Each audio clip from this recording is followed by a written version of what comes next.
Bien, vamos a ir a la palabra del Señor. Todavía hasta hace un momento estaba todavía indeciso. Pero creo que conviene y es conveniente para nosotros que seamos edificados en lo que el Señor ha puesto en nuestro corazón. Creo que es importante. Y antes de ir a la palabra, queremos invitarles a el día jueves. Vamos a tener un ayuno. El ayuno lo vamos a empezar el día miércoles por la tarde, después de tu última comida de la tarde.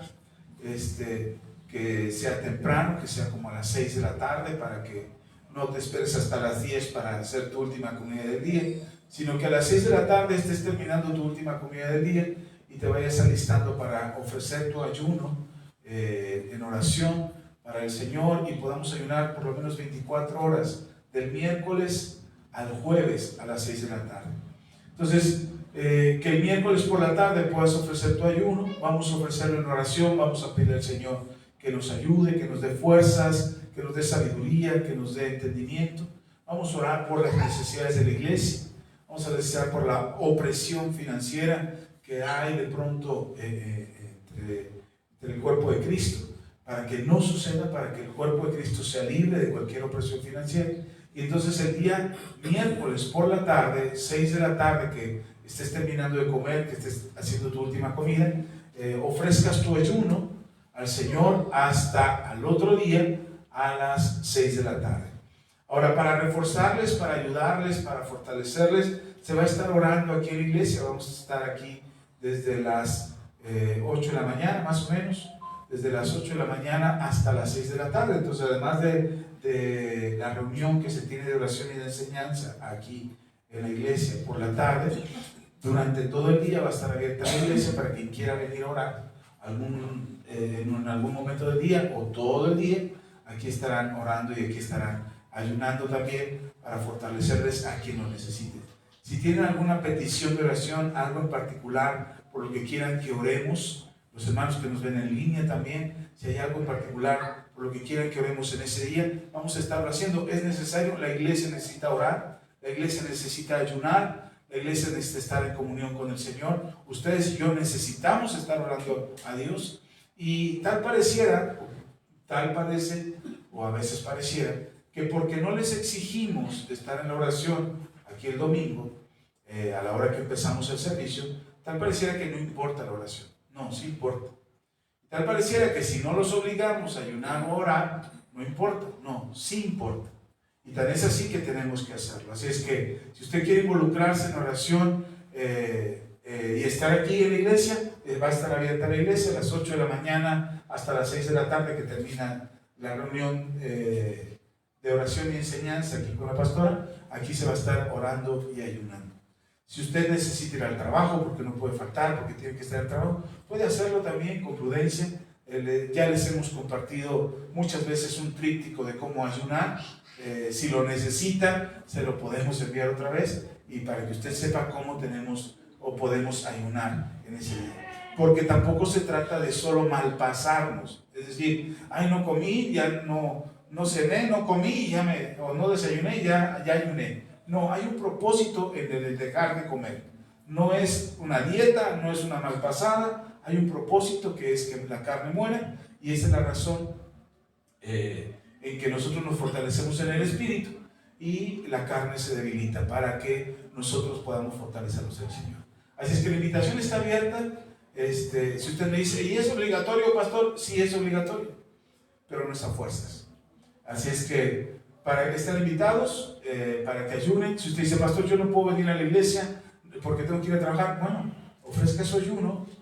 Si tiene alguna duda, acérquese con nosotros al final para saber cómo puede hacer su ayuno en el trabajo. Así es que sí es importante que ayunemos todos y que participemos de esta convocación. Es una convocación, y en las convocaciones asistimos, porque cuando el Señor nos llama, asistimos a su convocación. Y creemos que es necesario, por todo lo que está pasando, por las necesidades que en la iglesia están ocurriendo. A lo mejor a ti no te está yendo tan mal, estás bien, no te has enfermado, no tienes problemas financieros, ahí la llevas campechaneando y vas tranquilo. Qué bueno, ayudemos a los que no, fortalezcamos a los que no, demos palabras de ánimo y de aliento y oremos e intercedamos por los que están batallando, los que están pasando por enfermedad, los que están pasando por problemas, porque tienen necesidad, incluso algunos que dice el apóstol Pablo, que híjole, no me acuerdo si es Pablo Santiago, pero dice que el que esté seguro de no caer, fíjese que no caiga. O sea, tenemos que tener cuidado de aun cuando nos sentimos bien, fortalecernos en el Señor. Así es que ahí está la invitación para el próximo, este jueves que viene, es el de esta semana. El jueves estaremos orando y ayunando.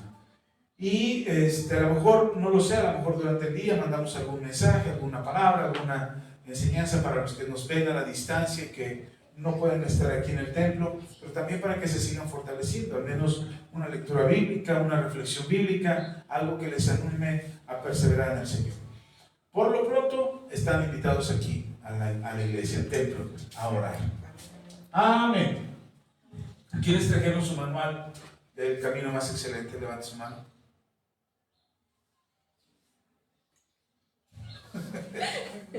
Si no les digo que lo traigan, no lo traen, y si les digo que lo traigan, pues tráiganlo. ¿Por qué este manual se los mandé por WhatsApp? Repartimos algunos impresos aquí hace 8 días, hasta donde alcanzaron, que no trajimos muchos, pero conviene que lo tengan a la mano, que lo tengan en casa. Y si vienen a la iglesia y no hemos terminado con el manual, tráiganselo, porque no sé que al pastor se le ocurra, se le bote la canica y quiera leer alguna de las lecciones o alguno de los pasajes que vienen ahí. Así es que hace 8 días no terminamos el capítulo 1. Es importante que lo lean, es importante que participen de esa lectura, que si tienen, se los dije hace 8 días, si tienen alguna duda de la lectura, de lo que van leyendo, de lo que se van encontrando en el manual, si hay algo que no les queda claro, mándenme un mensaje, subrayen. Ese manual es para ustedes. Los que lo tienen impreso, bienaventurados, porque ya lo tienen impreso y pueden rayar, escribir, subrayar ahí. Los que no lo tienen impreso, les sugiero que lo impriman para que puedan hacer sus anotaciones ahí. Y sobre todo, que puedan leer con claridad, que puedan tener con claridad lo que estamos leyendo. Hace 8 días no terminamos el capítulo 1, que es la ley de la conciencia, y lo que mencionaba hace 8 días es que no estamos hablando ley, o no estamos mencionando como ley, porque así lo diga la Biblia, la ley de la conciencia, no, pero sí lo tomo como referencia, porque una ley es un marco de normas que nos pueden ayudar a conducirnos dentro de eso que estamos hablando, de lo que estamos enseñando. Y la Biblia nos enseña, o la Biblia nos habla de la conciencia. Ya hablamos de ello, no terminamos el capítulo, pero me gustaría que usted con calma lo terminara y pudiera continuar con esa enseñanza del capítulo 1. Yo quiero brincarme hasta el capítulo 2. ¿Por qué me voy a brincar tanto? Prácticamente me estoy brincando medio capítulo, porque quiero enseñarles algo que considero es importante para poder seguir avanzando y poderle compartir. Hace 8 días me mandaron un mensaje después de la enseñanza del domingo. Alguien me decía: pastor, dijo que iba a enseñar a usar el manual, pero no enseñó nada. El manual es un manual de lectura. Tiene reflexiones, frases, pensamientos que yo voy concluyendo, que voy anotando, que nos puedan dar pauta a lo que quiero enseñar. Entonces, ¿cómo tienes que hacerlo? Léelo. Puedes leer un párrafo, así como lo hice yo. Leer un párrafo, leer una parte del manual y reflexiona al respecto. No te sigas de corridito como si tuvieras una competencia por terminarlo. No, lee unos párrafos, lee alguno de los textos, lee por cada subtítulo que viene señalado ahí, lee completamente ese subtítulo, lo que viene en esa parte, y reflexiona al respecto. ¿Qué quiere decir esto? Trata de acordarte de algún texto en la Biblia, trata de recordar, porque no le cité todos los textos bíblicos que me hubiera gustado poner ahí, porque de repente se satura. Conozco hermanos cristianos que cuando leen la Biblia ven que tiene una referencia, un pie de página, se van al pie de página y dice, aquí este pasaje me lleva a Mateo capítulo 11, versículo 10. Y ahí van a Mateo capítulo 11, versículo 10. Y este me lleva a Lamentaciones capítulo 4. Y se mueven tanto en la Biblia que se pierden.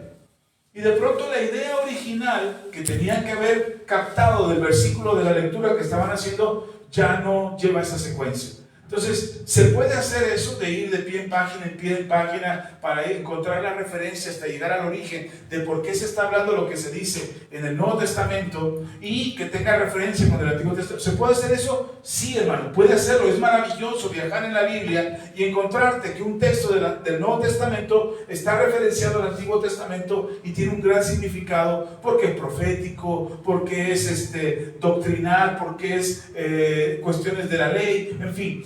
Y es importante ir al origen o ir en ese movimiento bíblico para poder tener un estudio. Ojo, para tener un estudio. Entonces, cuando tú estudias la Biblia, cuando te sientas con tu Biblia delante de ti, te puedes acercar a un diccionario bíblico, un libro de comentario bíblico y una libreta para anotar, para ir referenciando tu estudio bíblico. Te sirve muy bien ir y llevar esa secuencia a través de los pies de página y de las referencias que vienen ahí, de las citas bíblicas que vienen ahí. Pero cuando se trata de hacer un devocional en tu lectura diaria, cuando estás buscando al Señor, cuando tratas de recibir una palabra, una administración de parte de Dios, conviene que te sigas de corridito.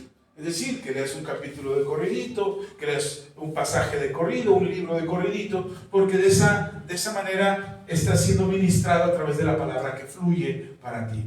Te puedes detener a hacer una reflexión, te puedes detener a meditar un poco después de que terminas el capítulo de lectura que estás teniendo, te detienes un poco, reflexionas en lo que leíste, qué me quiso decir aquí el Señor, a qué se refiere, a quién le está hablando, cuál es el contexto en el que lo está diciendo. Esto es un texto literal, tengo que leerlo literalmente tal cual está ahí, o tengo que leer y entender que hay una metáfora, hay una alegoría, hay una parábola en esto que está diciendo el Señor, o quizás sea algo histórico, algo que ya sucedió en el pasado y yo solamente lo tomo, como dice el apóstol Pedro, como una sombra del pasado, de lo que ahora tendría que acontecer en Cristo. Esa es la forma de leer la palabra de Dios. Yo sé que muchos no hacemos ese proceso. Yo sé que muchos nada más nos sentamos, leemos, cumplimos con el capítulo, cerramos la Biblia y a dormir. Y ya. Tampoco tiene nada de malo eso. Solo que necesito hacer la observación de que si nosotros estamos buscando crecer espiritualmente, tenemos que hacernos hábitos de la lectura de la Biblia para mejorar nuestro crecimiento espiritual. Entonces, sí es importante que no solamente leas por leer, por cubrir tu cuota espiritual, sino que también te tomes el hábito de meditar, de reflexionar, de pensar en ello.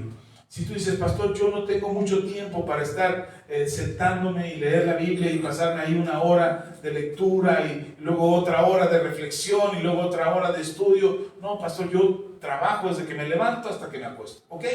Entonces leo un versículo y durante ese día, durante todo el día, medita en ese versículo. Piensa, ¿a qué se refiere? Un versículo no te lleva ni un minuto leerlo. Entonces, si eres una persona muy ocupada, que tiene muchas actividades que hacer, bueno, lee un versículo y medita en ese versículo durante todo el día. ¿Sí está conmigo?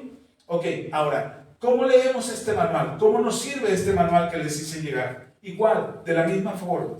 No es la Biblia, para que me diga, ay, ahora hay que darle mucha reverencia al manual como si fuera la Biblia. No, es un manual, pero tienes que leerlo conforme a lo que está escrito en él. Tienes que meditar lo que dice. Si tienes que hacer alguna anotación, buscar algún pasaje bíblico para reforzar lo que dice el manual, puedes hacerlo. No es, la palabra de Dios dice que no podemos a la Biblia añadir y quitar ni una tilde. Es decir, no podemos modificar el texto bíblico, no podemos hacerlo. Al manual sí, le puedes quitar, poner, subrayar, tachar, lo que quieras. Lo que sí es importante que podamos entender el contexto de lo que este manual dice. ¿Ok? Al final del manual vienen cosas prácticas, algunos consejos prácticos de algo que te puede ayudar cotidianamente para mejorar al respecto, para reflexionar, para ver cómo se conduce tu vida al respecto del tema que acabas de leer, del capítulo que acabas de leer, cómo puedes corregir algunos de esos hábitos, cómo puedes meditar más profundamente en ello, quizás poder estudiar al respecto para poder profundizar el tema. Y después vienen unas preguntas. Si tú estás solo en casa leyendo el manual, hazte las preguntas a ti mismo. Pero cuando te las hagas, sé honesto al contestarlas. No te trates de engañar a ti mismo dándote una respuesta que suene bonito. No, son preguntas para confrontarnos, para mejorar, para aprender y superar la etapa en la que nos encontramos. Porque cada uno de nosotros nos encontramos en una etapa espiritual cada vez que venimos a la palabra del Señor. Y en esa etapa en la que nos encontramos es como la leemos. No es lo mismo, si ya leíste la Biblia hace 10 años de pasta a pasta y la leíste completita, no es lo mismo que si la lees ahora de pasta a pasta. Tu entendimiento, tu conocimiento, tu misma lecciones de vida te pueden dar un mejor entendimiento de lo que vayas leyendo. Entonces, las preguntas que están ahí es para reflexionar. Si están en grupo, si están en familia y en familia están leyendo el manual, conviene que cuando lo lean, al momento de llegar a las preguntas, puedan participar todos. Sería bueno que participaran todos. Yo sé que se va a hacer muy largo o se va a hacer muy extenso, y uno por uno, y más si la familia son 10. Entonces ir uno por uno y que cada uno conteste podría ser muy largo. Pero podríamos ir 2 personas respondiendo una pregunta, luego otras 2 responden otra pregunta. Hay preguntas suficientes para toda la familia, así es que sería bueno que vayamos desarrollando la habilidad de reflexionar. Hermano, no pretendo con este manual encajonarlos a un pensamiento donde ustedes piensen lo que yo quiero que ustedes piensen. No, hermano, este manual está hecho para que reflexionen, para que medite, como se lo dije hace 8 días, para generar interés en los temas que están escritos en él y podamos aprender lo que la Biblia nos enseña al respecto. Amén. Entonces, como no mencioné nada de esto la semana pasada, ahorita lo menciono para que usted tenga más o menos claro cómo es que esto funciona y cómo podemos hacer que funcione mejor para nosotros y aprender más al respecto. Ok. Ahora le dije que íbamos a ir al capítulo 2. Y en el manual, en el capítulo 2, dice la palabra del Señor que nosotros hemos recibido de parte de Dios la ley. No nosotros la recibimos directamente, sino que la recibió Moisés. Y ahí en su manual dice el capítulo 2, la ley de Moisés. La ley no vino para aplastarte, sino para mostrarte el abrazo que necesitas. ¿Para qué vino la ley? Para mostrarte el abrazo que necesitas. Yo se lo dije muchas veces antes, en muchos mensajes anteriores, les he dicho, la ley de Dios que le fue dada a Moisés no es una ley punitiva, una ley que castiga. No es una ley que está esperando que te portes mal para castigarte. Es una ley que te abraza para evitar las consecuencias de la desobediencia y del pecado que pudiéramos practicar. Así es que dice la palabra del Señor. Le puede abrir usted, en Deuteronomio capítulo 28. Por cierto, ese texto no está ahí en su manual, pero puede anotarlo después. Deuteronomio capítulo 28 dice la palabra del Señor lo siguiente, que es uno de los textos que normalmente usamos los que predicamos la palabra para decir, si no obedeces la ley, te va a caer todas las maldiciones que están escritas aquí. Y entonces ocupamos la ley como una especie de amenaza para aquellos que no les gusta guardar la ley. Y entonces decimos, o no les gusta apartarse del pecado. Y entonces no se trata, insisto, no se trata de que tomemos el texto bíblico o la ley de Moisés, que la tomemos como una especie de amenazas que están escritas para nosotros, porque si no guardamos los mandamientos, entonces estaremos condenados a todas las maldiciones que vienen aquí. Ay, perdón. Dice Deuteronomio capítulo 28. Acontecerá, escuche esto.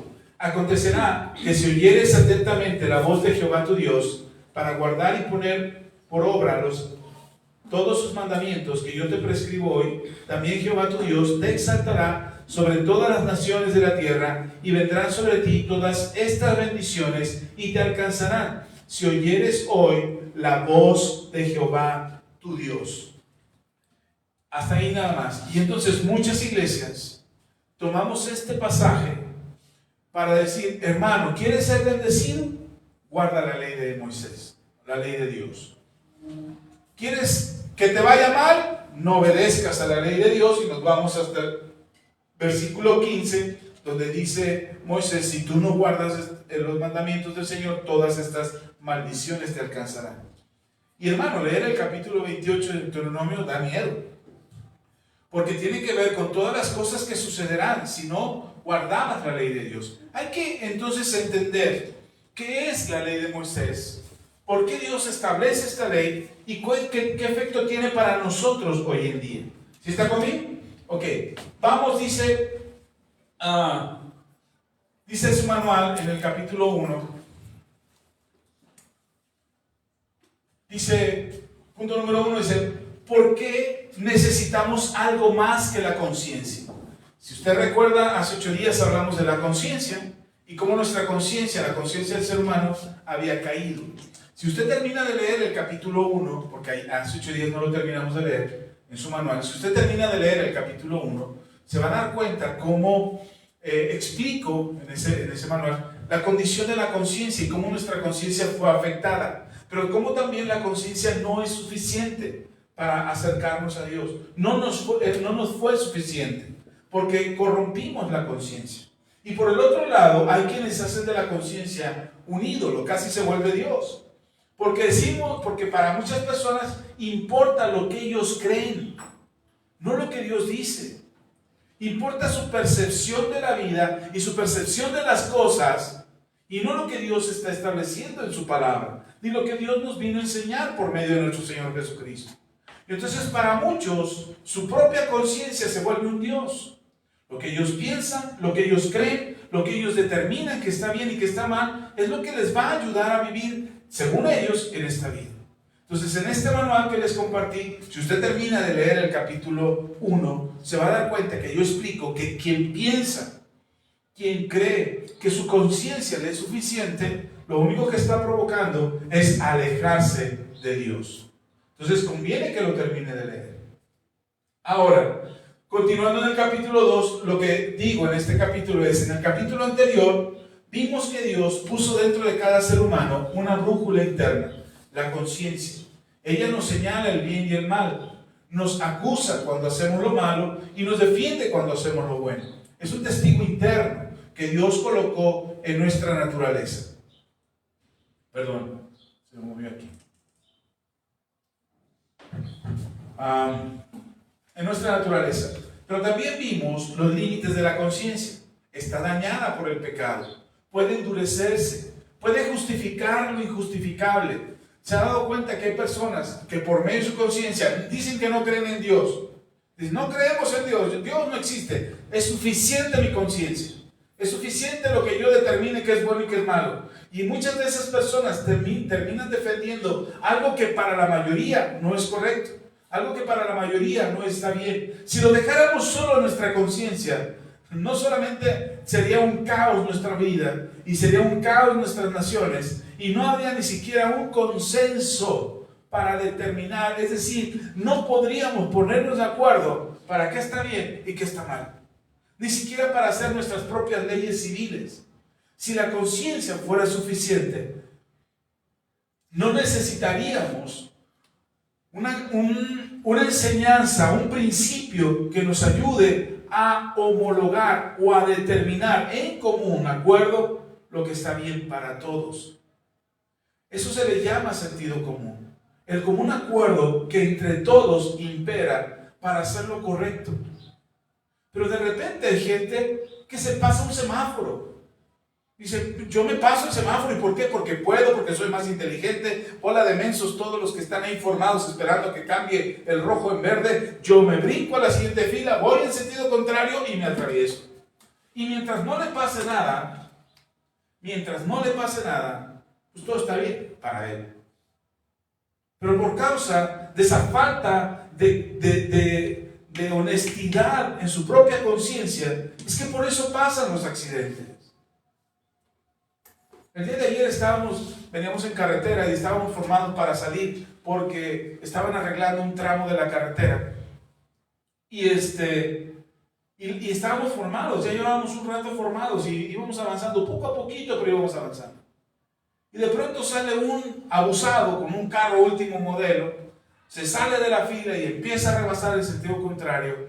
Y él no se dio cuenta de las personas que estaban trabajando arreglando el pavimento. Casi se lleva a uno de las personas, uno de los obreros que estaban arreglando el pavimento. Si no es porque un camión toca el claxon fuerte y el obrero reacciona al claxon, ve que viene el carro y se quita el obrero. Pero si no, el del camión no hubiera pitado, el obrero no se hubiera dado cuenta que venía el carro y se lo hubiera llevado, porque el del carro tampoco se había dado cuenta que estaba ese obrero ahí. ¿Por qué? Porque él cree. ¿Por qué pasó eso? Porque él cree que su conciencia le dice: está bien que rebases y que seas imprudente y que seas más inteligente que toda esta bola de mensos que llevan media hora, 20 minutos esperando que la fila avance. Tú eres más inteligente. ¿Se da cuenta hasta dónde puede llegar nuestra conciencia corrompida?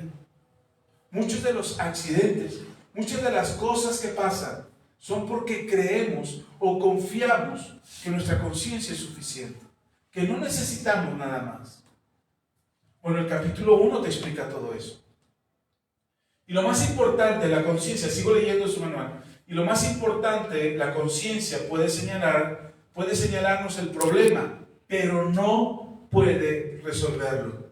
Es como un detector de humo que te avisa que hay fuego, pero no apaga las llamas. Entonces surge una pregunta: si la conciencia es insuficiente, ¿qué hizo Dios? Recordemos que la conciencia fue lo que Dios puso en nosotros. Dios estableció en nosotros la conciencia, pero nosotros caímos por el pecado, la conciencia se corrompió, se endureció y entonces hay un problema, porque lo que Dios puso en nosotros ahora no es suficiente ni para acercarnos a Dios, ni siquiera para que tengamos una vida razonable en este mundo.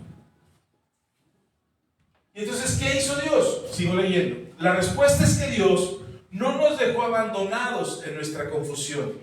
Dio un paso más, una revelación más clara, una guía más explícita. Esa guía es lo que llamamos la ley de Moisés. No porque Moisés fuera su autor, por eso le llamamos la ley de Moisés, no porque Moisés fuera el autor, él fue el mediador, no el origen, sino porque Dios la entregó a través de Moisés al pueblo de Israel. Aunque fue entregada a un pueblo étnico específico, su propósito siempre fue más amplio: mostrarle a toda la humanidad cómo es la vida que Dios espera de quienes le siguen. Es decir, la ley de Moisés se llama ley de Moisés no porque Moisés sea el autor, sino porque Dios usó a Moisés para dársela a un pueblo étnico. ¿Qué es un pueblo étnico? Un pueblo específico, de una raza, lugar o región. ¿Cuál es este pueblo étnico? Israel. Ellos fueron los primeros en recibir la ley de Moisés o la ley de Dios. Pero el propósito de Dios no era solamente que fuera única y exclusivamente para el pueblo étnico de Israel. El propósito de la ley era para todo el mundo. El pueblo de Israel iba a ser como el ejemplo de lo que sería un pueblo, a diferencia de todos los demás pueblos, si seguíamos la ley de Moisés. ¿Sí me explico? Ellos iban a ser el ejemplo para todo el mundo. Entonces imagínense, hoy en el mundo, de pronto hablamos por muchos años, por muchas décadas, Estados Unidos fue ejemplo para todo el mundo occidental, para todo el mundo capitalista. No, Estados Unidos y la grandeza de Estados Unidos, el sueño americano, todos querían irse a Estados Unidos porque allá uno se volvía rico rápido. Entonces, toda esa idea, ese ejemplo que alguna vez fue Estados Unidos, que por cierto hoy ya no lo es, ese ejemplo que fue Estados Unidos alguna vez y que muchos países quisieron ser como él, ese es un ejemplo, o esa es una manera de poder entender qué es lo que Dios quería hacer con Israel. Dios decía: voy a tomar un pueblo de la casa de Abraham. Abraham va a ser el escogido, él y su descendencia serán el ejemplo para todas las naciones. Por eso Dios le dice insistentemente a la nación de Israel: ustedes no me escogieron a mí, Yo los escogí a ustedes. Y no los escogí por bonitos, por fuertes, por capaces, porque fueran lo mejor que había en la tierra. Los escogí porque se lo prometí a Abraham. Por eso ustedes fueron el pueblo al que yo decidí darle mi ley y ponerlos como ejemplo. Infinitamente de veces, bueno, infinitamente es una exageración muy exagerada, pero muchas veces el Señor le dijo al pueblo: ustedes se apartaron de mí, ustedes me dejaron, ustedes de labios me honran, pero su corazón está lejos de mí. Es decir, ese pueblo que sería el ejemplo a través de la ley que les había sido dada, dejó de serlo. Así como en su momento Estados Unidos fue ejemplo y hoy dejó de serlo, así también en su momento Israel pudo haber sido un buen ejemplo de un pueblo que sigue a Dios, que obedece a Dios y que sigue su ley, pero no logró serlo. No le alcanzó a la nación de Israel la capacidad, su corazón se alejó, se desviaron del propósito que Dios había establecido con ellos, se quisieron romper el pacto que Dios había hecho con ellos. Por eso cuando aparece Jesús en escena y lo empiezan a adorar, cuando entra en Jerusalén, ¿se acuerdan que va montado en un pollino y la gente lo empieza a adorar? Y los religiosos de aquel entonces dicen: diles que se callen, que no te adoren. Y Jesús dice: aunque ellos no me adoren, las piedras cantarían. Y luego le vuelven a reclamar, porque dicen: nosotros somos hijos de Abraham, es decir, nosotros somos el testimonio de Dios en la tierra. Y Jesús les dice: pues aún de las piedras Dios levantaría hijos a Abraham. Entonces el pueblo que se supone iba a ser el pueblo ejemplo, el pueblo que daría testimonio, el pueblo que cumpliría las promesas y los pactos de Dios. Dios siempre cumplió sus promesas, el pueblo no cumplió su parte. Y ese pueblo dejó de ser el ejemplo. Hasta el día de hoy.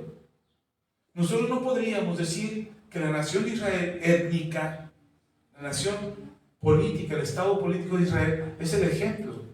Y como Dios lo ha dicho desde el principio, de entre todas las naciones, de entre todos los pueblos, de entre todas las lenguas y razas, Dios ha escogido un remanente y entre ellos estamos nosotros. Somos parte de ahora de lo que Dios llama el pueblo de Dios. ¿Sí queda claro con eso más o menos lo que quiero decir? ¿O me regreso? Porque esto es importante para entender por qué Dios le da la ley a un pueblo específico.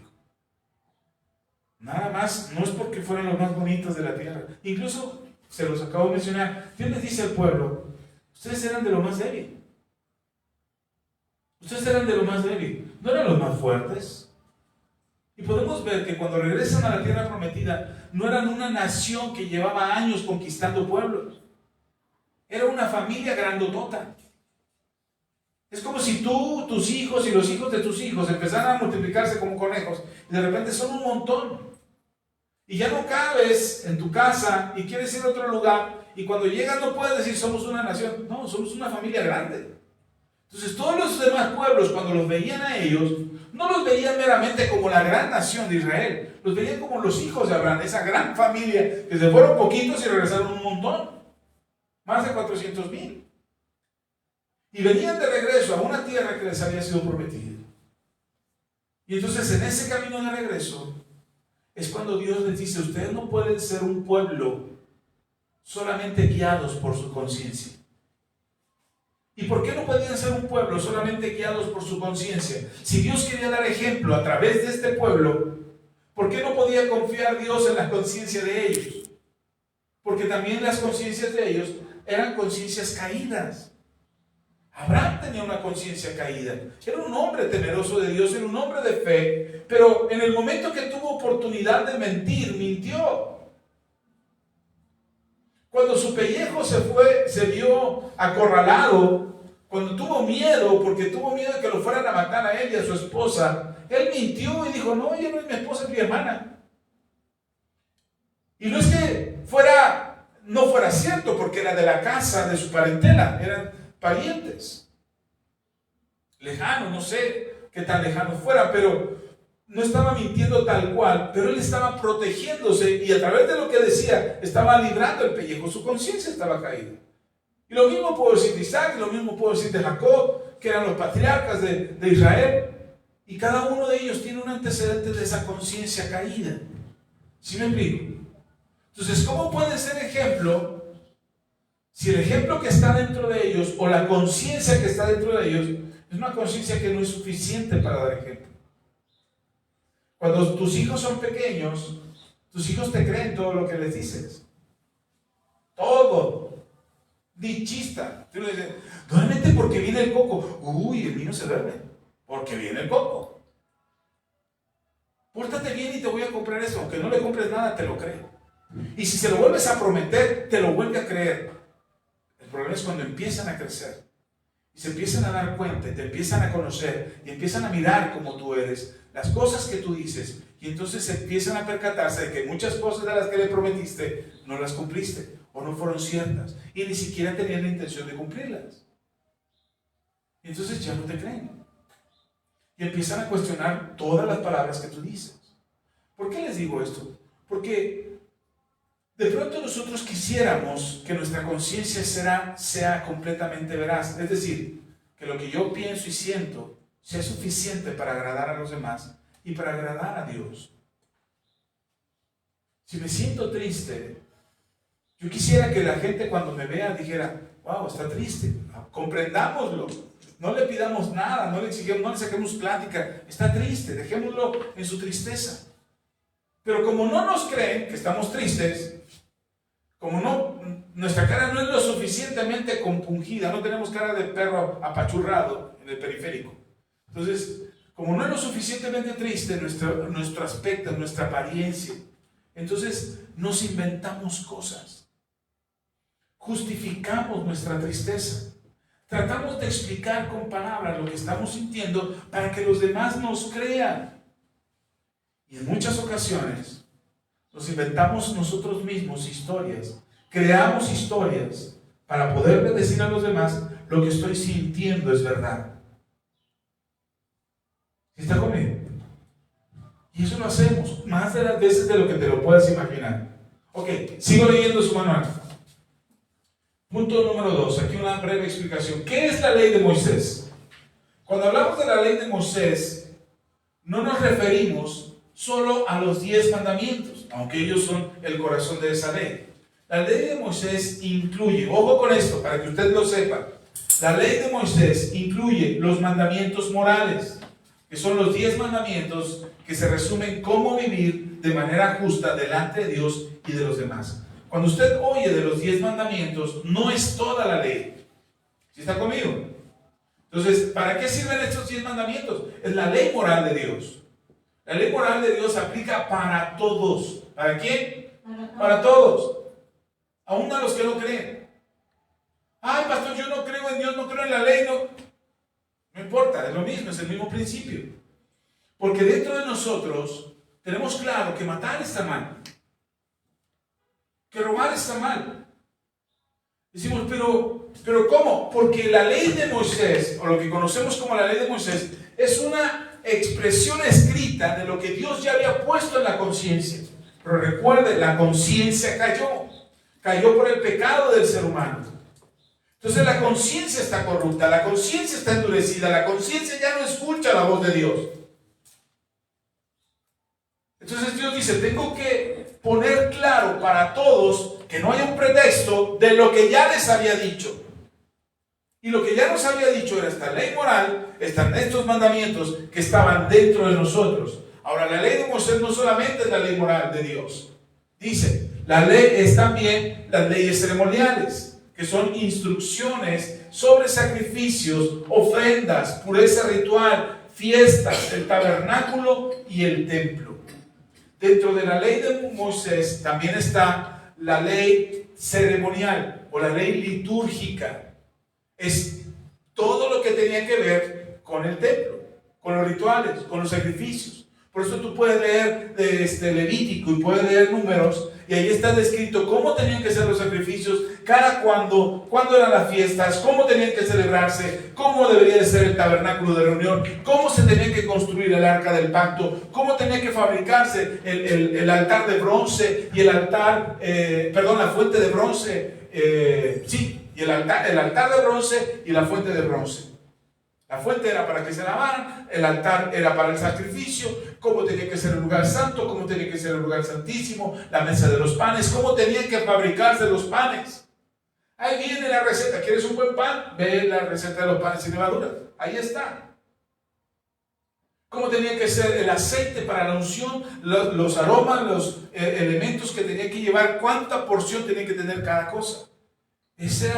Por eso de repente entras a Levítico y ves un libro que te habla de leyes y de leyes y de leyes. Hermanos, tranquilos, no pasa nada. Todas esas explicaciones, todas esas leyes ceremoniales estaban escritas porque ahora sería la manera, a través de esa ceremonia, a través de esa liturgia, ahora sería la manera en que el pueblo de Israel se acercaría a Dios. Y es interesante esto, porque uno pudiera decir, pues cualquiera que busque a Dios que se acerque. No, hermano, antes no era así. Antes tenían que cumplir con ciertos rituales, tenían que cumplir con las leyes para poderse acercar. El mismo sumo sacerdote, para poderse acercar a Dios, tenía que cumplir con las reglas. Si no, caía muerto. ¿Sí está conmigo? ¿Qué pasaría si hoy dijéramos, hermano, para que usted pueda estar aquí, necesitan estas características? Esta ropa, este tipo de aseo personal, esta actitud ante el altar del Señor. No se puede estar durmiendo en la reunión, porque le va a caer un fuego, un rayo del cielo. ¿Se imagina? La iglesia, si ahorita está vacía, con todas esas reglas, estaría más vacía. Porque lo más fácil para nosotros no es esforzarnos por acercarnos a Dios. Lo más fácil para nosotros es, bueno, es que no puedo con la ley, mejor me alejo. Eso es lo más fácil. ¿Sí está conmigo? Entonces, no solamente era la ley moral, no solamente eran los mandamientos morales, también eran los mandamientos ceremoniales, y también en esa misma ley, que conocemos como la ley de Moisés, estaban los mandamientos civiles o las leyes civiles. Hoy nos jactamos de nuestras constituciones, hoy queremos establecer derechos en las constituciones. Bueno, si usted le diera una ojeadita a la ley civil que Dios le da a través de Moisés, se dará cuenta que era una ley justa para la época en la que estaba. Era una ley correcta para la época en la que estaba. ¿Cómo se tenían que hacer los negocios? No era necesario que en la gasolinera, en el bebedero de camellos pusieran, aquí se venden litros de agua de litro a sus camellos. Aquí lo tenemos que poner. Litros de gasolina de a litro. Pues ¿qué no son los litros de a litro? ¿Por qué tenemos que especificar que algo sí es de a kilo cuando lo que estás vendiendo es un kilo? Porque hemos corrompido nuestra conciencia. Porque se hace fácil a un kilo quitarle 100 gramos, a un litro quitarle 100 mililitros. Bueno, la ley civil establecía que el peso tenía que ser justo. Y no dice de kilos o de onzas o de medidas específicas, solamente dice que el peso tenía que ser específico. Si tú ofrecías una onza, tenía que ser una onza. Si ofrecías un kilo, tenía que ser un kilo. Que la transacción tenía que ser honesta y justa. Que el trato a tu vecino, que si su vecino tenía una vaca y su vaca se brincaba a tu terreno y tú matabas la vaca, se la tenías que pagar.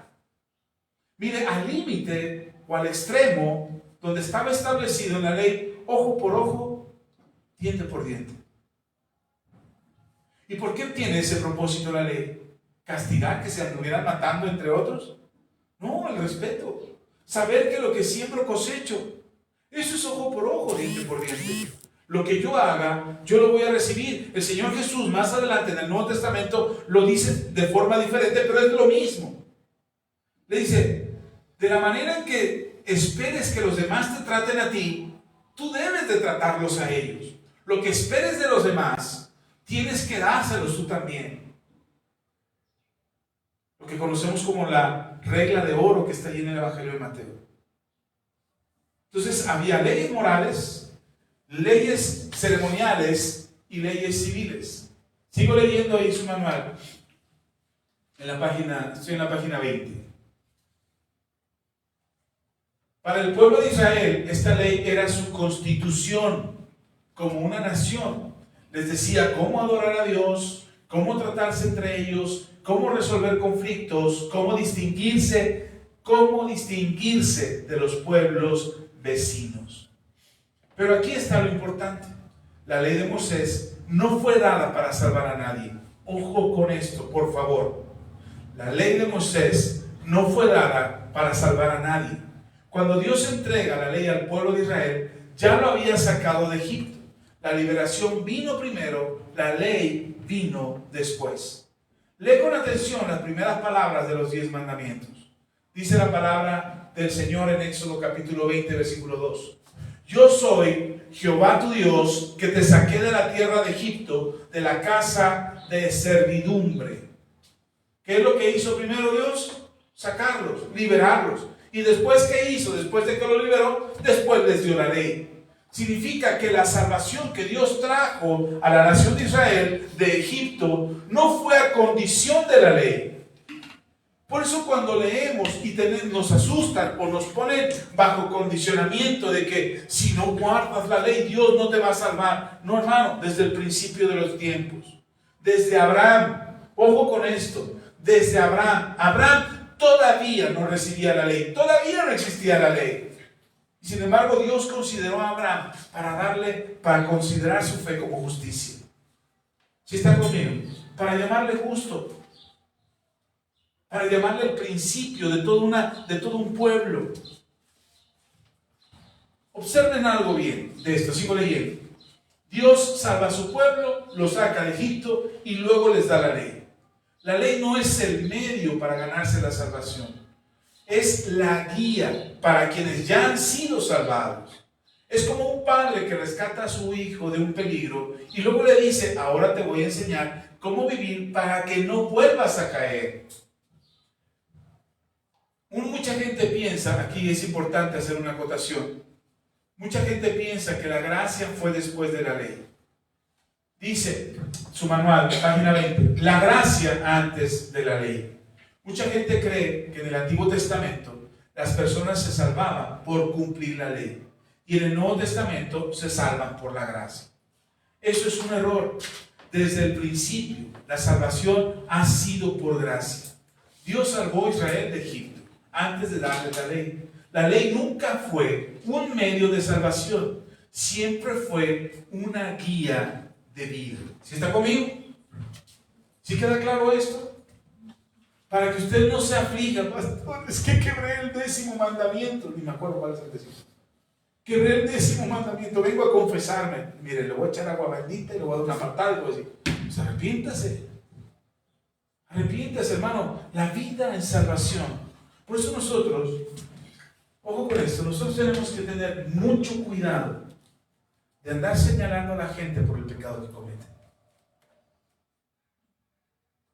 Es que es pecador, es que es adúltero, es que es fornicario, es que es drogadicto, es que es esto, es que el otro. Creyendo, pensando que por yo señalarlo, el Señor lo va a castigar. Y entonces ahora sí va a pagar para que yo me sienta bien. No, hermano, el Señor tiene misericordia del que Él tiene misericordia. Así de simple. Entonces no podemos nosotros vivir queriendo el castigo de Dios porque alguien quebró su ley. Porque antes de la ley fue la salvación. El ejemplo es Abraham, Isaac, Jacob y toda su descendencia. No había ley.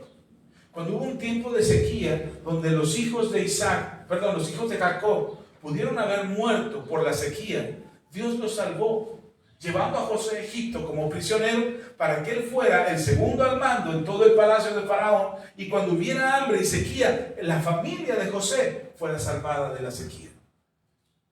¿Sí está conmigo? ¿Por qué los habrá salvado? Porque todavía no había terminado con ellos. Tenía que convertirse en la nación que llegaría a ser testimonio para las demás naciones de quién es Dios, de lo que es vivir con Dios y lo que es vivir sin Dios. ¿Qué significa vivir con Dios y qué significa vivir sin Dios? Y vaya que todos los pueblos en aquel entonces tenían sus propios dioses. Sigo leyendo. Ahí en su manual. Entonces, ¿para qué sirvió la ley de Moisés? Si la ley no salva, ¿para qué la dio Dios? El apóstol Pablo responde a esta pregunta de manera clara. En su carta a los Gálatas, él escribe: ¿para qué sirve entonces la ley? Fue añadida a causa, ojo con esto, fue añadida. ¿Fue qué? Añadida. ¿Añadida a qué? No, no dice a qué fue añadida, dice a causa de qué fue añadida. Dice, fue añadida a causa de las transgresiones. ¿A qué fue añadida? ¿Qué añadieron la ley? ¿Qué teníamos antes nada más? Conciencia. Gracias. Si nada más teníamos conciencia y no fue suficiente la obra de la conciencia, la conducta que la conciencia debería de caminar, que deberíamos de tener, porque nuestra conciencia cayó a causa del pecado, entonces dice Pablo, ¿para qué sirve la ley? Bueno, fue añadida. La ley fue una añadidura a la conciencia porque la conciencia estaba caída. A la conciencia se le olvidó que era bueno. Ya no podía distinguir que estaba bien. Anteriormente era más importante yo y no me importaba mi vecino. Entonces la ley dice, no, tienes que ser respetuoso de tu vecino. Ah, pero yo soy más grande y más fuerte que mi vecino, entonces yo lo piso. No, la ley dice que no, porque lo que tú siembras, lo que tú hagas, ojo por ojo, diente por diente, y a lo mejor tu vecino, que está flaquito y ñanguito y chaparrito, no se puede defender, pero quizás tenga un hijo, o un pariente, o un amigo, que pueda cobrarse contigo el ojo por ojo y diente por diente. Entonces no basta solamente con lo que yo creía, porque mi conciencia por las transgresiones, ahora sí, por las transgresiones que cometía mi conciencia, tuvo que ponerse un límite, tuvo que añadirse la ley. Dice, fue añadida a causa de las transgresiones, hasta que viniera la descendencia a quien fue hecha la promesa. ¿Cuál descendencia? No dice las descendencias. Dice hasta que viniera la una. ¿Cuál descendencia? ¿A quién se refiere? A Jesús. Se refiere a Jesús, hermano. Hasta que el pueblo de Israel se componga. No, hermano. Ellos ya tuvieron su promesa. Ellos ya tuvieron su parte. A ellos ya les fue cumplida las promesas que Dios les hizo. Pero todavía faltaba que viniera aquel que iba a recibir, o que era la descendencia de Abraham, en el cual se cumpliría la promesa. ¿Sí está conmigo? Por eso dice Pablo que en Jesús todas las promesas son en Él sí y en Él amén. En Jesús, ¿en quién? En Jesús. Entonces la ley fue puesta para que se pudiera enderezar todas nuestras vidas y ya no viviéramos transgrediendo a los demás. Entonces la ley no es una ley de castigo. ¿Sí me sigue todavía? No es una ley, ay, es que Dios castiga a los que se portan mal. Ahí lo dice el pastor en Deuteronomio 28, que todas las maldiciones, por eso me enfermo, por eso no tengo dinero, por eso me va mal, porque no guardo los mandamientos. No, cuidado como pensamos. La ley está ahí para ayudarnos, es nuestro guía. Dice, déjame seguir leyendo. La ley fue añadida a causa de las transgresiones. ¿Qué significa esto? Significa que la ley vino a definir y a revelar el pecado. ¿Qué vino a hacer la ley? Definir y revelar el pecado. No significa que yo no puedo decir, ay, es que eso no es pecado. Es que nadie me había dicho, no, hermano. Ya, si anteriormente Dios lo había puesto en nuestra conciencia, pero nuestra conciencia se corrompió, nuestra conciencia cayó, y cualquiera diría, no, eso no está malo. No, eso está bien, no es pecado, no hace mal, no pasa nada. Defiéndete, no te dejes. Ok, ¿hasta dónde te puedes defender? ¿Hasta dónde no te vas a dejar? Bueno, la ley te dice, hasta aquí. Porque lo que es después de esto, si tú rebasas el límite que se te está poniendo, entonces está mostrando, la ley te va a mostrar que lo que haces es pecado. ¿Sí me sigue? ¿Sí vamos? Ok. La conciencia, sigo leyendo su manual. Ahora le estoy leyendo el manual y usted lo va a tener o lo tiene en sus manos para que usted lo vuelva a leer. Yo estoy tratando de ir rápido porque el tiempo se me agota y de repente se me acaba el tiempo y no termino. Hace 8 días fueron 1 hora con 40 minutos y no terminé. Y a lo mejor ni cuenta nos dimos de cuánto tiempo nos echamos, pero fue mucho tiempo. Entonces, el tiempo que tengo aquí es corto. Podríamos pasarnos todo el día y echarnos todo el manual todo el día, pero por respeto a ustedes, por eso no lo hacemos. Ok. Dice, Pablo explica también en su carta a los Romanos, por medio de la ley es el conocimiento del pecado. Eso está en Romanos 3:20. La ley funciona como un espejo. ¿Cómo funciona la ley?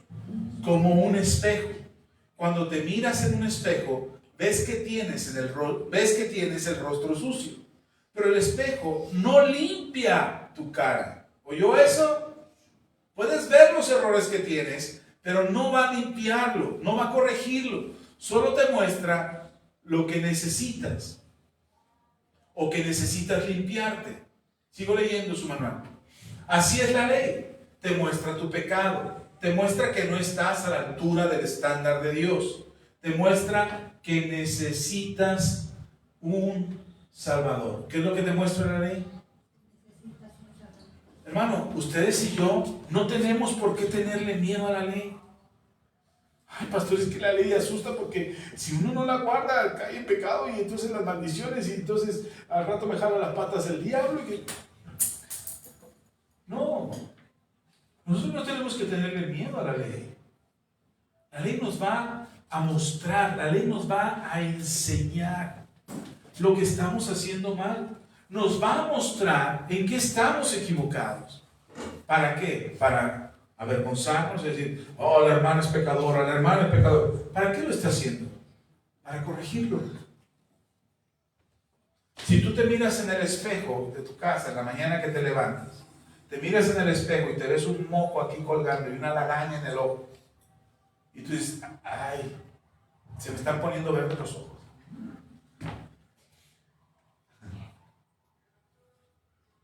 Y no lo corriges y te sales a la calle así, ¿de quién es la culpa? ¿Cómo te van a mirar los demás? Una cosa es que sin darte cuenta, ya saliste de tu casa, andas en el transporte público, estornudas y se te queda un moco colgando aquí y no te das cuenta. Es muy diferente a que ya lo viste y no hagas nada para corregirlo. ¿Sí está conmigo? Bueno, la ley hace eso. La ley te señala que está mal en tu vida. ¿Para qué? ¿Para condenarte? ¿Para mandarte al infierno? No, para corregirlo. ¿Sí me sigue? Ahora bien, no nos va a salvar. Ya lo acabamos de leer. No es para salvarnos. Seguimos leyendo. La ley funciona como un espejo. Cuando te miras en un espejo, ves que tienes el rostro sucio, pero el espejo no limpia tu cara. Solo te muestra que necesitas limpiarte.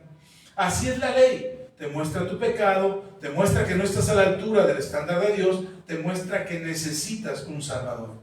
Pero la ley no solo es un espejo que revela el pecado, también es un guía que te muestra el camino. El salmista escribió, lámpara es a mis pies tu palabra y lumbrera a mi camino. Salmo 119, versículo 105. La ley de Dios, sus mandamientos, sus estatutos, sus instrucciones, iluminan el camino, te muestran cómo es una vida ordenada delante de Dios. Te enseñan qué significa amar a Dios y amar al prójimo en términos concretos. El punto número 4, la ley como maestro, o lo que la Biblia le llama un ayo. ¿Qué es un ayo? Un maestro, un tutor. Pablo usa una imagen muy poderosa para explicar la función de la ley. En Gálatas capítulo 3, versículo 24 escribe, de manera que la ley ha sido nuestro ayo para llevarnos a Cristo. ¿Para qué ha servido la ley? Para llevarnos a Cristo. Hermanos, si eso no nos da alegría, el saber y el conocer que hay una ley que nos acerca a Dios, todavía no hemos entendido de dónde Dios nos sacó. Porque en la condición en la que estábamos, no podíamos acercarnos a Dios. Pero la ley nos mostró que necesitábamos un Salvador. Ojo, otra vez, tengo que aclararlo. la ley no salva. La ley no nos fue dada para salvarnos. La ley fue dada para mostrarnos el camino a Cristo. De manera, vuelvo a leer el versículo 24 de Gálatas capítulo 3. De manera que la ley ha sido nuestro ayo para llevarnos a Cristo, a fin de que fuésemos justificados por la fe. ¿Por qué somos justificados? No somos justificados por la ley. La ley no podemos cumplirla. La ley no nos va a salvar. Por eso mucho cuidado cuando de repente escuches o oigas por ahí: no, es que en tu iglesia están en pecado porque permiten esto y lo otro, porque no te prohíben esto o lo otro. No, hermano, tranquilo, no pasa nada. Puedes decirle tranquilamente a esa persona: ¿sabes qué? Tú con tu ley, yo con mi gracia. Tú cumple la ley, hermano. Si la ley te sirve para acercarte a Dios, ándale pues. Pero conforme uno va conociendo la ley y conforme uno va conociendo al Señor, se da cuenta que la ley no es suficiente. Eso le pasó a los apóstoles. Ellos eran judíos. Ellos conocían la ley. Ellos procuraban guardar la ley y cumplir con todos los mandamientos de la ley. El mismo Pablo se dice fariseo de fariseos. En cuanto a celo, perseguidor de la iglesia, circuncidado al 8º día, hebreo de hebreos. Es decir, hermano, si alguien conoce la ley, soy yo, decía Pablo. Pero el mismo Pablo dice: de eso nada me sirvió, todo lo tengo por basura, porque encontré que un camino más excelente es conocer a Cristo. Y a Cristo crucificado, no nada más al Cristo que andaba enseñando, no, al que crucificaron, y el que murió, y el que resucitó al 3er día. En eso está mi fe.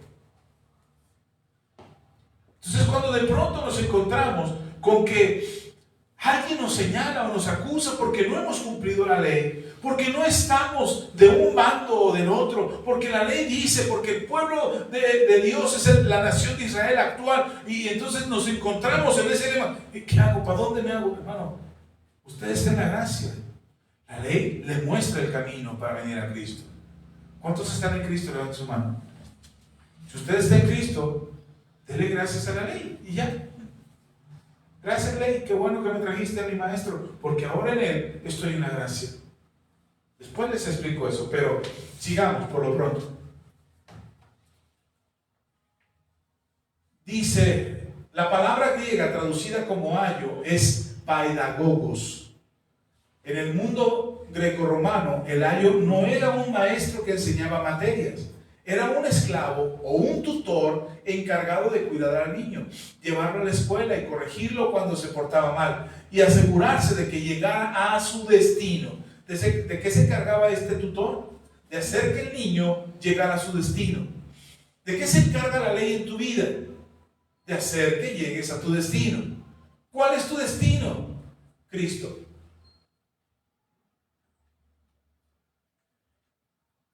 El ayo no era el destino, era el medio para llegar al destino. Así es la ley. La ley no es el destino. Cristo sí lo es. Pero es el medio, la ley es el medio que Dios usó para mostrarnos nuestra necesidad de Él. La ley te muestra lo que Dios espera, te confronta con tu incapacidad para cumplirlo. Y así, con un tutor firme, como lo es la ley, te toma de la mano y te lleva hacia Cristo, el único que sí cumplió la ley perfectamente. El ayo no es el padre. Imagina a un niño que tiene un tutor estricto. El tutor le dice: haz la tarea, no mientas, respeta a tus mayores. El tutor es necesario para explicarle eso al niño. El niño necesita esas reglas, pero el tutor no es el padre. El padre es quien lo ama, lo perdona, lo recibe cuando falla. La ley es como el tutor, es necesaria, pero no es el destino. El destino es el Padre que te recibe por gracia.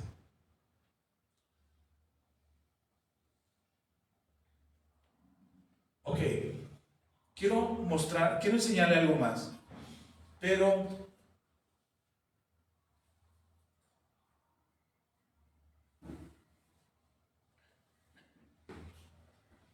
creo que me voy a brincar un poquito.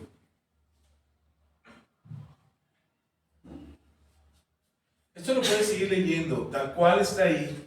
Es lo que trato de explicarle hoy. Si no, se me hace que... ¿Dónde me quedé? El punto número 4, ¿va? Vamos a parar ahí y yo creo que seguimos en el otro domingo lo siguiente, lo que sigue. Pero quiero mostrarle algo antes de continuar. Mire, hermano, uno de los problemas que tenemos en la iglesia, no en esta iglesia, me refiero al cuerpo de Cristo, toda la iglesia del Señor en todo el mundo. Uno de los problemas que tenemos y que veo hoy muy más visible que antes. Antes lo teníamos, pero no era tan visible. Hoy las redes sociales permiten que se visualice más o que la gente se exprese más. No sé si porque tienen libertad de hacerlo y ahora tienen más capacidad para expresarlo, o porque el anonimato de las redes sociales permite que lo puedan decir. No sé por qué. No podría explicarlo. Pero tenemos un problema. La iglesia tiene un problema de autoridad. La autoridad de la iglesia está siendo menguada. Quizás los pastores, los líderes, somos los que hemos provocado eso. Los pastores, los líderes hemos provocado que la iglesia pierda conciencia o pierda el entendimiento de la autoridad dentro de la iglesia. Así es que déjeme explicarle algo. No sé si termine con esto, pero debo decírselo. Así como Dios le entregó la ley al pueblo de Israel por medio de Moisés, y hoy Moisés fue en ese momento el guía, la autoridad, la persona que estaba a cargo de guiar al pueblo de Israel hacia la tierra prometida. Hoy, dentro del pueblo de Dios, Dios ha establecido personas que somos responsables de la iglesia. Dios ha establecido algo dentro del mismo ministerio, dentro del mismo cuerpo de Cristo. Ha establecido a quienes somos responsables de guiar a su pueblo.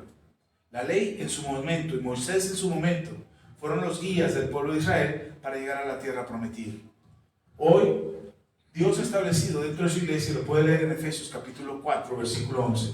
Puede leer que Dios estableció, que Él mismo constituyó apóstoles, profetas, evangelistas, pastores y maestros, como parte del cuerpo de Cristo. Ellos no son extraterrestres.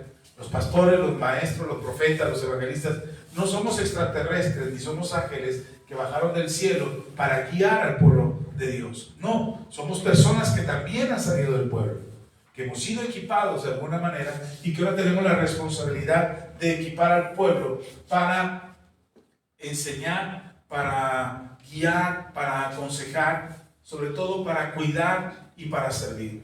No somos puestos para dominar. Hermano, los pastores en todo el cuerpo de Cristo no son puestos para dominar.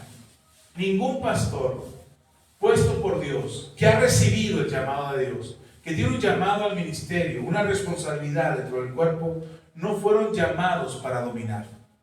Si está conmigo, ¿qué es dominar? Es ejercer la autoridad sobre las personas, donde las personas no deciden por voluntad propia, sino que tienen a alguien que los domina y que les dice cómo tienen que ser las cosas. Esto es importante que usted lo sepa, porque ahorita que estamos hablando de la ley, de repente se usa la posición de pastor para establecer leyes o normas que dominen al pueblo. Y esto es importante que usted lo sepa, porque si bien no estamos puestos para dominar al pueblo, tampoco estamos puestos aquí para ser humillados por el pueblo. ¿Por qué es importante que usted entienda esto? Mire, si yo quisiera que mis hijos aprendieran a respetar la autoridad de sus padres, yo no le voy a ir a hablar al vecino para decirle: vecino, venga por favor y enséñele a mi hijo cómo tiene que respetarme a mí. Si yo hago eso, estoy cayendo en el grave error de que otro más le enseñe a mis hijos algo que yo soy responsable de enseñar. Este mensaje no tiene como fin, o esta parte del mensaje, esto que voy a explicar ahora, no tiene como fin que usted me obedezca ciegamente, o que usted haga lo que diga si yo, o lo que diga mi esposa, y usted lo haga ciegamente. No, hermano, de ninguna manera. Dios nos libre de eso. Pero usted tiene que saber, porque seguramente usted va a encontrar a pastores, a líderes, a profetas, a apóstoles, a maestros, evangelistas, o quizás usted mismo más adelante llega a ese punto o a ese lugar de posición de ayudar o de dirigir a otros. ¿Sí está conmigo? Si usted es llamado a enseñar a otros, usted tiene que saber esto. Si usted está puesto de parte de Dios para aconsejar, para ministrar, para atraer a otros a Cristo. Pastor, yo no les enseño, yo nomás los evangelizo y los traigo a la iglesia. No, hermano, el que evangeliza también tiene que saberlo porque es parte de los ministerios. No, pastor, yo soy maestro, yo no voy a ser maestro de niños y pues ahí los niños tranquilos, no pasa nada. No, todos los que estamos a cargo, todos los que tenemos una responsabilidad, todos los que formamos parte del cuerpo de Cristo, tenemos que mostrar, tenemos que ayudar de manera correcta en el propósito por el cual Dios nos puso en esta iglesia. Y entonces es importante que usted sepa cuál es la autoridad pastoral, cuál es la autoridad que tenemos dentro de la iglesia, para que no haya malos entendidos, para que no haya equivocaciones, para que en algún momento yo como pastor, usted lo pueda saber, quede grabado en un video y usted lo pueda saber, y en el momento en que yo me equivoque, que yo pierda el piso, que yo cometa el error de enseñar algo que no está en la Biblia, usted sepa qué hacer. Hermano, no están atados aquí a la iglesia. ¿Por qué enseñarles esto ahora? ¿Por qué aquí? ¿Por qué hablar de la autoridad ahora? Hemos visto que la ley de Moisés fue entregada de Dios, por parte de Dios a través de un líder, Moisés. Moisés no era el dueño de la ley, sino que era el mediador. El pueblo no recibió la ley directamente del cielo, la recibió de labios de Moisés, el hombre que Dios se había puesto al frente. Esto nos enseña algo fundamental. Dios usa autoridades humanas para guiar a su pueblo. ¿Sí está conmigo? Dios usa autoridades humanas para guiar a su pueblo. Y una de las autoridades que Dios va a usar es el pastor de tu iglesia. ¿Quién es el pastor de tu iglesia? Yo. Ay, yo quería que fuera otro. No, este es el que hay. Es lo que hay, es lo que Dios puso aquí. Alguien alguna vez me preguntó, ¿y usted cómo sabía que iba a ser pastor? La verdad, yo lo supe el año de haberme convertido. Para 1996 yo le decía a mi esposa, yo quiero ser pastor. En aquel entonces yo no sabía lo que estaba pidiendo. Pero no me hice pastor en 1996. Me hice pastor muchos años después. Fue en 1999 que nosotros dejamos el grupo de jóvenes que estábamos pastoreando. Sin embargo, en aquel entonces no nos llamaban pastores, nos llamaban el líder de jóvenes, los hermanos que están a cargo de los jóvenes, pero no éramos pastores, no teníamos ni el cargo ni la responsabilidad, aunque hacíamos toda la labor de pastores. Y después dejamos de servir con los jóvenes y me aparté yo un poco de servir. Dejé de servir por un tiempo, me había sentido decepcionado, había sentido que Dios me había fallado, había sentido que el pastor que estaba a cargo de la iglesia me había traicionado, y entonces yo me sentía muy mal y dejé de servir. Pero cuando tú sirves al Señor, del fuego que Dios ha puesto dentro de ti para ministrar, para ayudar, para aconsejar a otros, no se apaga. Por eso dice la Biblia que el llamado y el ministerio, que los dones y el llamado son irrevocables. Hay un fuego que se enciende dentro de ti, Hay un fuego que Dios pone delante de ti que no se puede apagar. Lo puedes ocultar, lo puedes esconder, lo puedes guardar en un closet, pero ahí está encendido. Y aunque yo me alejé de servir, empecé a sentir la necesidad de seguir enseñando, aconsejando. Así es que nos volvieron a invitar a servir, pero ahora con matrimonios y a mí con varones, empezamos a servir también. Y poco tiempo más adelante, yo me sentí en la necesidad de aprender teología. Yo decía, no puedo seguir enseñando de la Biblia, enseñando a los hermanos, si no sé de qué estoy hablando. Así es que me puse a estudiar teología y me hice la licenciatura en teología y terminé como pastor, licenciado en teología y pastor. Así es que me gradué, y después de que me gradué, entonces aceptamos el llamado para iniciar una iglesia y empezamos este ministerio. De ceros, no había más. Mi esposa, mis 3 hijos y yo, en la sala de la casa. Ahí empezamos las reuniones. Y empezamos a hablar de la Biblia. No jalé a nadie de otra iglesia, no jalé a nadie de la iglesia que salimos. Solamente empezamos mi esposa, mis hijos y yo. Y empezamos a hablar de la Biblia. Yo les enseñaba, me paraba y grababa los mensajes. El único micrófono que teníamos en aquel entonces era un micrófono que venía en unos audífonos que yo tenía. Entonces estaban los audífonos tipo Jacobo Saludowski y el micrófono. Entonces yo me ponía en la sala de la casa, el cable de los audífonos era como de 1,5 metros, así es que me pegaba a la computadora y sin moverme de ahí pegadito a la computadora, ahí me ponía los audífonos, me los ponía de cuello y ahí grababa y se grababan los mensajes en la computadora. Y hablaba con mi esposa, le enseñábamos la Biblia, leíamos la Biblia, orábamos, cantábamos y empezamos a ganar almas y empezamos a evangelizar y empezamos a invitar gente del trabajo y empezaron a llegar a la reunión en la casa y empezamos a tener nuestras reuniones, empezamos a ganar más gente, ya no cabíamos en la casa y como estábamos rentando el lugar donde teníamos la reunión, ahí donde vivíamos rentábamos.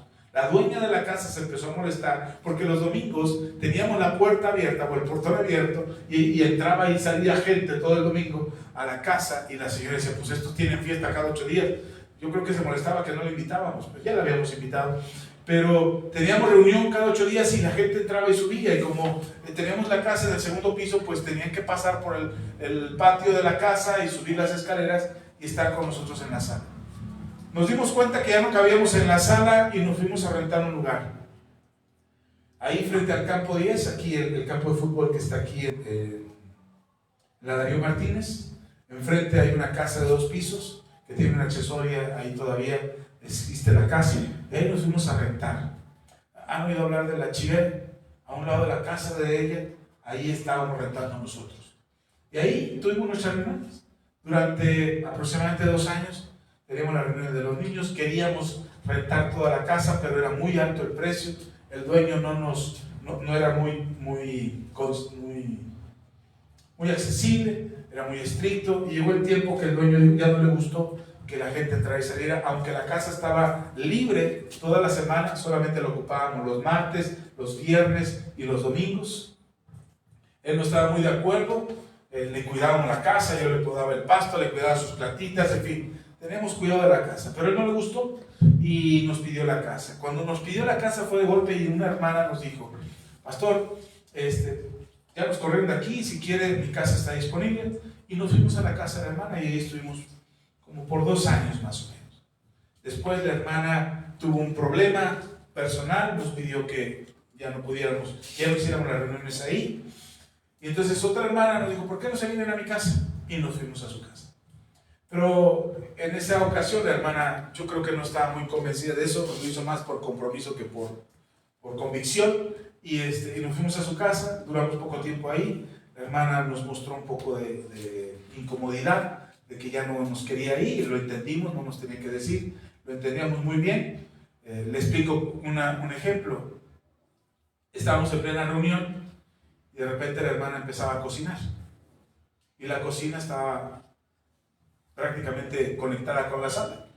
Entonces, pues yo no tenía problema. Yo le decía a los hermanos, no se distraigan con los olores, que no les vaya a despertar el hambre, y todos nada más oliendo los guisos que la hermana hacía, hasta que un día cocinó chile. Y entonces no pude hablar, se me cerró completamente la garganta y dije, no podemos estar aquí. El Señor nos mueva, buscamos un lugar, y a los 8 días, precisamente de ese domingo, a los 8 días nos movimos del lugar. En ese lugar tuvimos campañas, en esa casa tuvimos campañas evangelísticas, tuvimos aniversario, tuvimos vigilias de oración, tuvimos el domingo famoso de resurrección que les he platicado, que empecé a predicar a las 6 de la mañana y terminé a las 4 de la tarde. Ese fue ahí en esa casa. Así es que un día el Señor nos movió y nos trajo a este lugar. Empezamos rentando arriba, solamente rentábamos la parte de arriba, y ahí tuvimos nuestra primera reunión ya formal. Luego esta parte de abajo se desocupó y hablamos con el dueño, nos dio un precio que podíamos pagar según nuestras cuentas, porque estaba lleno, arriba se llenaba completamente, no sé si alguna vez les tocó verlo, pero arriba estaba completamente lleno, eran todas estas sillas y las sillas que tienen los niños arriba, todas las poníamos pegaditos todos y cabíamos, y estaba lleno. Y entonces hicimos cuentas, se desocupó acá abajo, hicimos cuentas por la ofrenda que entraba, la gente que había. Dijimos, pues sí, sí nos alcanza, y nos aventamos. Cuando rentamos toda la casa, al siguiente domingo se nos fue la mitad de la iglesia. Y ahora teníamos que pagar todo. Y ya nos habíamos comprometido, ya le habíamos dicho al dueño que sí lo íbamos a pagar, ya habíamos hecho el pago del primer mes, y resulta que nos quedamos con la mitad de la iglesia. Y desde entonces a la fecha, el Señor no nos ha dejado. Toda la renta la cubren ustedes, con sus diezmos, sus ofrendas, sus semillas, con todo lo que aportan. La renta queda cubierta por ustedes. Los hermanos que nos ven en línea, que nos ven en el extranjero, hay hermanos que forman parte de la comunidad y que fielmente cada mes están mandando sus semillas también, sus ofrendas, y eso nos ayuda a completar. Y pagamos la renta de este lugar. ¿Por qué les digo todo esto? Porque este pastor que está aquí no fue improvisado. No es que un día me desperté en la mañana y dije, ¿cómo que no tengo nada que hacer en la vida? Voy a ser pastor. No, yo sigo trabajando. Tengo mi trabajo de lunes a viernes, de las 8 de la mañana a las 4 de la tarde. De ahí viene mi salario y la manutención de mi casa.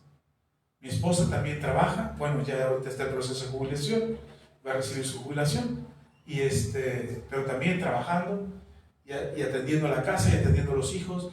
De las 8 a las 4 trabajaba, de lunes a viernes, y el resto del día nos ocupábamos de nuestra familia y de la iglesia. Mis hijos podrán algún día testificarles y contarles cómo ellos nos acompañaban a hacer visitas y visitábamos a las familias y llegábamos a las 6 de la tarde y nos íbamos a la 1 de la mañana de sus casas, tratando de ayudarles a entender, a resolver sus problemas, enseñándoles las palabras, resolviendo matrimonios que no entendían o no comprendían la importancia del matrimonio. Y mis hijos se dormían en la sala de esas casas. Ahí se quedaban sentaditos, después de haber estado jugando, se quedaban quietos, se sentaban y se dormían, todos torcidos, con el uniforme de la escuela, porque saliendo de la escuela nos íbamos a hacer las visitas. Y esa era la labor que hacíamos. ¿Por qué les estoy contando esto? No me estoy quejando, ¿no? Ay, vean cómo ha sufrido su pastor. No, en todo esto nos ha sostenido el Señor, en todo nos ha ayudado el Señor. Nos ha costado mucho trabajo. Mucho de lo que hemos aprendido, lo hemos aprendido a base de golpe y a base de trancazos y de lecciones que da la vida. La vida nos ha golpeado muy fuerte, hemos tenido problemas financieros, nuestros hijos también se enfermaban, nosotros también nos enfermábamos, pasamos por enfermedad, estuvimos, mi hijo mayor, cuando se soltó la epidemia del COVID, mi hijo mayor estuvo muy grave, muy grave, y eso la iglesia no lo supo. Nosotros le dijimos, pues David está enfermo, oremos por él, pero mi hijo realmente tuvimos miedo, estuvimos asustados porque creímos que perderíamos a nuestro hijo. Gracias a Dios, sobrevivió, está bien, hoy tiene su vida, está casado y ahí va echándole ganas. Pero en su momento sufrimos las cosas de la enfermedad, sufrimos la escasez. Se los he dicho aquí como broma y como chiste. Yo estaba endeudado, iba y pedía fiado la leche y comíamos huevito con frijoles. Hemos pasado hambres, hemos pasado necesidad, y hemos pasado deudas, y hemos pasado crisis. Y todo eso que hemos pasado ha sido con una sola razón. Lo hemos soportado por una sola razón. Porque Dios nos amó a nosotros primero y nosotros le amamos a Él. Y el servicio que hacemos como pastores, la labor que realizamos como pastores, no es una labor por negocio. Insisto, vos están por jubilarse en su trabajo y yo tengo mi trabajo. Y estamos haciendo el esfuerzo por conseguir los medios por nuestro lado, no aquí en la iglesia. Y ustedes son testigos y no me dejarán mentir. Pero ustedes son testigos que aquí no obligamos a nadie a diezmar. No obligamos a nadie a ofrendar. No les pedimos, hermano, ofrende porque si no se viene al infierno, bola de ladrones, hijo del diablo. No. Eso no lo usamos nosotros. Porque nosotros sabemos lo que es tener y lo que es no tener. Y cómo se vuelve una carga cuando el pastor desde el frente te dice que tienes que dar, porque si no le estás fallando al Señor. Nosotros lo vivimos.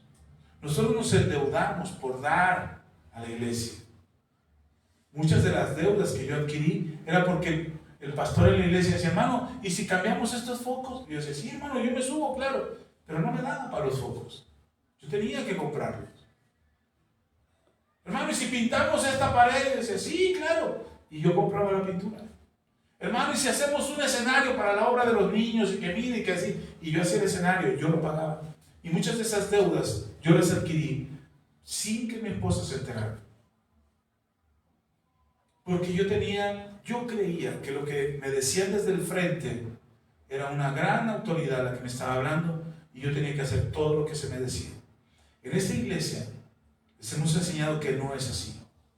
Yo soy el pastor y merezco su respeto por ser el pastor. Yo merezco que usted me respete a mí. Mi esposa merece que usted la respete, la pastora. Y estamos aquí no porque a alguien se le ocurrió y había esta iglesia vacía y no había pastor y pues nos hace falta pastor, manden a AXA y así. No, hermano, esta iglesia empezó con nosotros. Cuando nosotros iniciamos como pastores, esta iglesia empezó. Y nos costó y nos ha costado mantenerla. Hemos querido cerrarla un montón de veces. Nosotros decimos, ya mi esposa y yo decimos una vez yo, una vez ella, pero decimos, ya hay que cerrarla. Nadie va. No llegan. ¿Para qué te seguimos pagando renta? También pudiéramos ocupar ese dinero en otra cosa. No, ya cerramos la iglesia. Y el día que vamos a cerrar, nada más decimos, nada más este domingo y ya. Y ese domingo llegan todos. Ay Dios, ¿para qué me los mandaste hoy? Mejor hubieran venido dentro de 8 días cuando la iglesia estuviera cerrada ya. Pero el Señor no nos ha dejado cerrarla. Y hay cosas que son importantes que usted tiene que saber acerca de la autoridad que está puesta en esta iglesia. Y me hablo no por ser yo la autoridad, sino el pastorado. Y cada vez que usted vea o escuche a un pastor, respételo. A lo mejor no estoy de acuerdo con lo que dice. Hay pastores con los que yo no estoy de acuerdo con lo que dice. Y me enoja cuando los oigo predicar. Y me enoja que manipulen y que engañen. Pero no se lo digo aquí. Hermano, yo no escucho al pastor fulano de tal porque es hijo del diablo. Porque está blasfemando, porque eres. No, me entero yo, le digo que tenga oído atento, le enseño a cuidarse, le enseño a tener discernimiento para que no todo lo que escuche allá afuera lo mueva de lugares donde Dios les ha sembrado. Hemos dejado que mucha gente se vaya de aquí. Y cada vez que alguien se va nos duele. No saben cómo nos duele. A nosotros nos pesa que alguien se vaya. Porque lo primero que piensas como pastor es, ¿en qué fallé? ¿Qué dije mal? ¿En qué me equivoqué? ¿Qué gesto le hice al hermano que se enojó, se ofendió y ya no vino? Y de verdad nos duele que alguien se vaya. Y no hemos peleado por los que se han ido. Pero hay una promesa que nosotros recibimos en el 2018. 16.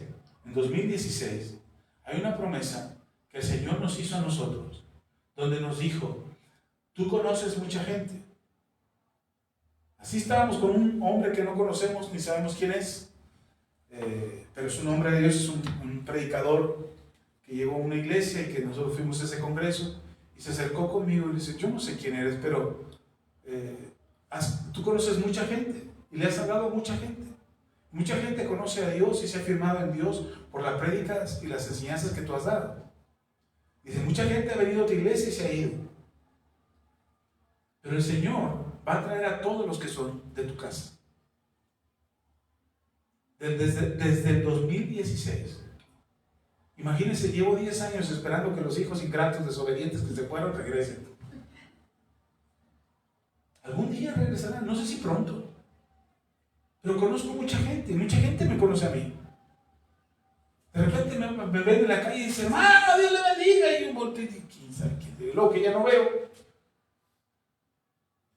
Pero hay gente que está esperando que este lugar sea esa casa donde ellos pueden volver sin ningún peso y sin ninguna culpa. Porque alguna vez se fueron enojados, se fueron ofendidos, se fueron molestos por algo que hicimos o por algo que no hicimos. Reconozco eso. Porque algo que tenemos que entender, que si bien Dios usó a Moisés para dar la ley al pueblo de Israel, no significa que Moisés era perfecto, ni que Moisés no se iba a equivocar. Hermano, tus pastores aquí en esta iglesia se pueden equivocar.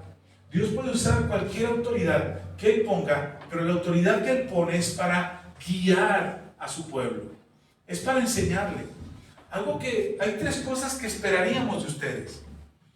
Hermano, una de las cosas que esperamos de ustedes es obediencia. Esperamos que nos obedezcan. ¿Escuchó? ¿Sí me puso atención? ¿Qué estamos esperando? Obediencia. Obediencia. Si yo le digo no se duerma, ¿usted qué debe hacer? ¿Verdad? Si yo le digo síganos, o hermanos, véngase a ayunar el próximo jueves, ¿qué esperaríamos de usted? Que lo haga. Y que si no puede estar aquí el jueves porque tiene que trabajar, lo haga desde donde está. Pastor, pero me voy a desmayar. No, no se va a desmayar, le aseguro. Es que me da un hambre. Y luego pasa la de las gorditas y la de las garnachas y la de las tortas. Y todo se me antoja. Pues de eso se trata. Lo que esperamos de ustedes es obediencia. Ojo con esto. Hermano, hermana, no esperamos una obediencia ciega. Que le quede claro. Yo no espero que usted nos obedezca ciegamente. Le hemos enseñado en estos años que llevamos de ministerio, y he revisado los mensajes, y le hemos enseñado aquí a que piense, a que use lo que está entre sus dos orejas, no la cerilla, el cerebro. Usted tiene un cerebro, Dios le dio un cerebro para pensar. Y si le estamos pidiendo obediencia, no es una obediencia ciega, donde el pastor dice, brinque, y ustedes ¿qué hacen? Brinca. Hermano, levante su mano, todos, y todos levantan. Ahora sacúdese. Ahora brinquen un pie, y están todos brincando. Ahora denme las llaves de su casa, ofréndelo al Señor, y caen. Porque se acostumbran a que el pastor les diga cómo vivir.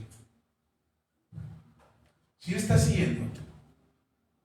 Nosotros no le hemos enseñado eso. Nosotros le pedimos obediencia. Porque lo que estamos buscando y procurando es su bienestar. Pero no le pido una obediencia ciega. Ojo con eso.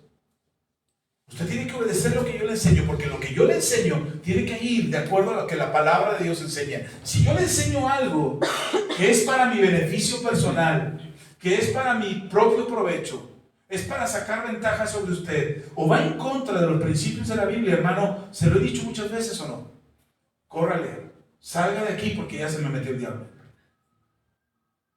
Si lo que yo le enseño va en contra de la palabra de Dios, y en contra de lo que la Biblia enseña, entonces, hermano, no tiene que estar aquí, váyase. A lo mejor muchos por eso se han ido, y ya se le metió el diablo al pastor. No le pido una obediencia ciega, pero sí le pido que respete la responsabilidad que nosotros tenemos como pastores. Si yo le digo, échame una llamada y platicamos, hágalo. Hermano, ¿tiene alguna pregunta? Hágamela, haga la pregunta. Hermano, lea el manual. No lo guarde, se lo dije hace 8 días o no. No lo quiero ver arrumbado, tirado por ahí, que usted no lo leyó. Léalo, le dije. Hágalo. Porque lo que le estamos dando aquí, hermano, de verdad, lo que le estamos enseñando aquí, no es paja, no es basura. Son horas de estudio y de leer la Biblia y de preparar una enseñanza y de buscar a Dios para saber qué es importante para su vida. De verdad, a veces estoy hablando con mi esposa, estamos hablando de las cosas que necesitamos, de la casa, de los hijos, de nuestra propia situación de pareja, nuestro matrimonio, estamos hablando, y de repente yo estoy pensando, estamos hablando de algo, y me dijo algo mi esposa, y eso que me dijo me hace pensar, esto estaría bueno que lo predicara el domingo. Y ya dejé a mi esposa hablando como loca, para empezar a pensar lo que le tengo que enseñar a ustedes. Y preparar el mensaje. Hermano, no le estoy pidiendo una obediencia ciega, de verdad, no quiero que me obedezca ciegamente. Huya de aquellos que le piden una obediencia ciega. Los padres no deberíamos de pedir a los hijos una obediencia ciega. Obedecen, ¿por qué? Porque soy tu madre, me obedeces y te callo. No, espérame. Porque si lo que le estás pidiendo va en contra de la voluntad de Dios, no tienes derecho a obligar a alguien a seguir esa instrucción. Le decimos a nuestros hijos, no digas mentiras, no me mientas. Y luego decimos, dile que no estoy. O ma, ¿cuándo te obedezco? Si está conmigo. No le estamos pidiendo una obediencia ciega, ni para mi esposa, ni para mí. Somos los pastores de la iglesia. No le estamos pidiendo una obediencia ciega, pero sí les pedimos que nos obedezcan. Si les pedimos por su bien, por su bienestar, hermano, deje de pelearse. Si yo le digo, hermano, deje de estarse peleando con la gente, perdone. No lo piense, perdone. No dice el Señor, o acaso dice el Señor, cuando vayas a perdonar a alguien, piénsalo si la persona se lo merece. Dice solo perdona. Perdona 70 veces 7. No dice piénsalo 70 veces y perdona 7. No dice eso. Dice que tienes que perdonar. Entonces, si lo que les estamos enseñando, y por eso es importante, ojo con esto, por eso es importante cuando nosotros le decimos, hermano, lea la Biblia, estudie la palabra, escuche las enseñanzas que le compartimos. ¿Sabe por qué es importante? Porque en el momento en que yo esté enseñando algo equivocado, usted pueda decir, hey, pastor, cuidado, eso que está enseñando no es verdad. Porque nos podemos equivocar. Porque somos seres humanos. Moisés se equivocó. Moisés no entró a la tierra prometida, era el hombre más manso sobre la tierra. ¿Y qué cree que hizo Moisés? Se enojó. Y era el más manso sobre la tierra. No había otro, ni habrá como él, dice la Biblia. Y con toda la mansedumbre que había en su corazón, se enojó un día y por esa causa no entró a la tierra prometida. Entonces, no estoy diciendo que yo soy infalible, no estoy diciendo que yo me voy a equivocar. Yo no soy el Papa. El Papa dicen que es infalible, que él no se equivoca. Yo me puedo equivocar y por eso es importante que usted sepa distinguir cuando las cosas no están bien aquí en la iglesia.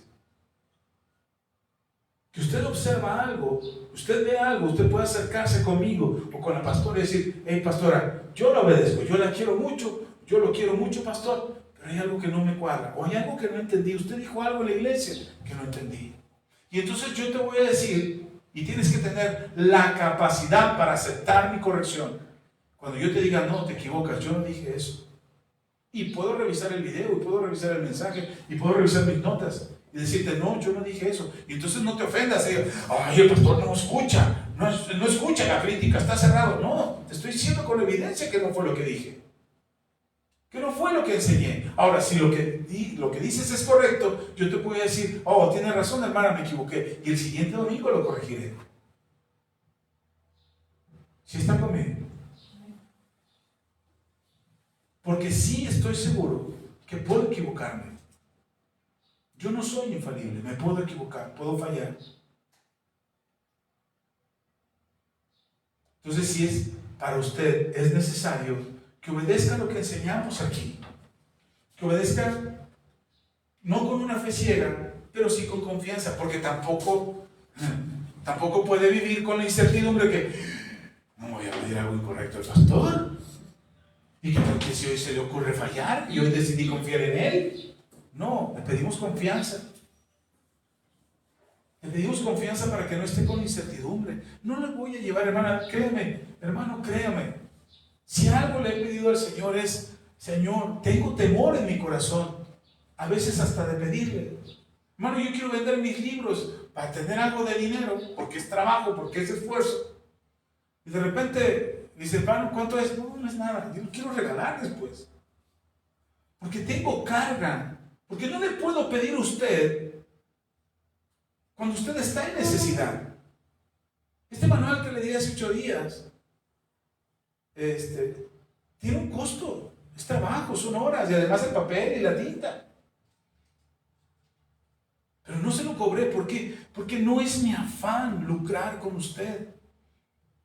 Yo estoy diciéndole todo el tiempo, Señor, bendíceme. Necesito más, porque tenemos proyectos parados.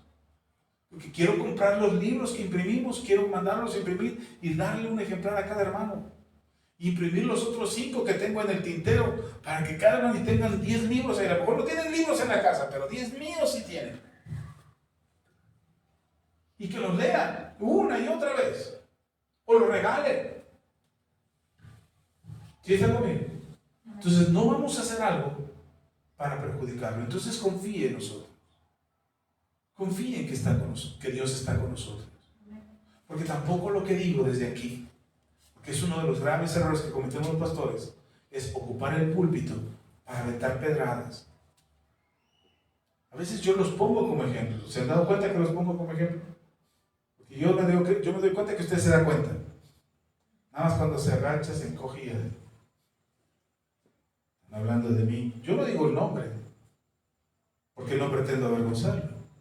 Pero lo pongo como ejemplo, o los pongo como ejemplo, porque tenemos que darnos cuenta que todos somos seres humanos. Y que a lo mejor lo que le pasó a la hermana, le puede estar pasando a la hermana. Y cuando yo pongo el ejemplo de la hermana y ella dice, híjole, no diga mi nombre, no diga mi nombre. Pero pongo el caso, pongo el ejemplo, la hermana diga, no soy yo, pero me suena como que si fuera yo.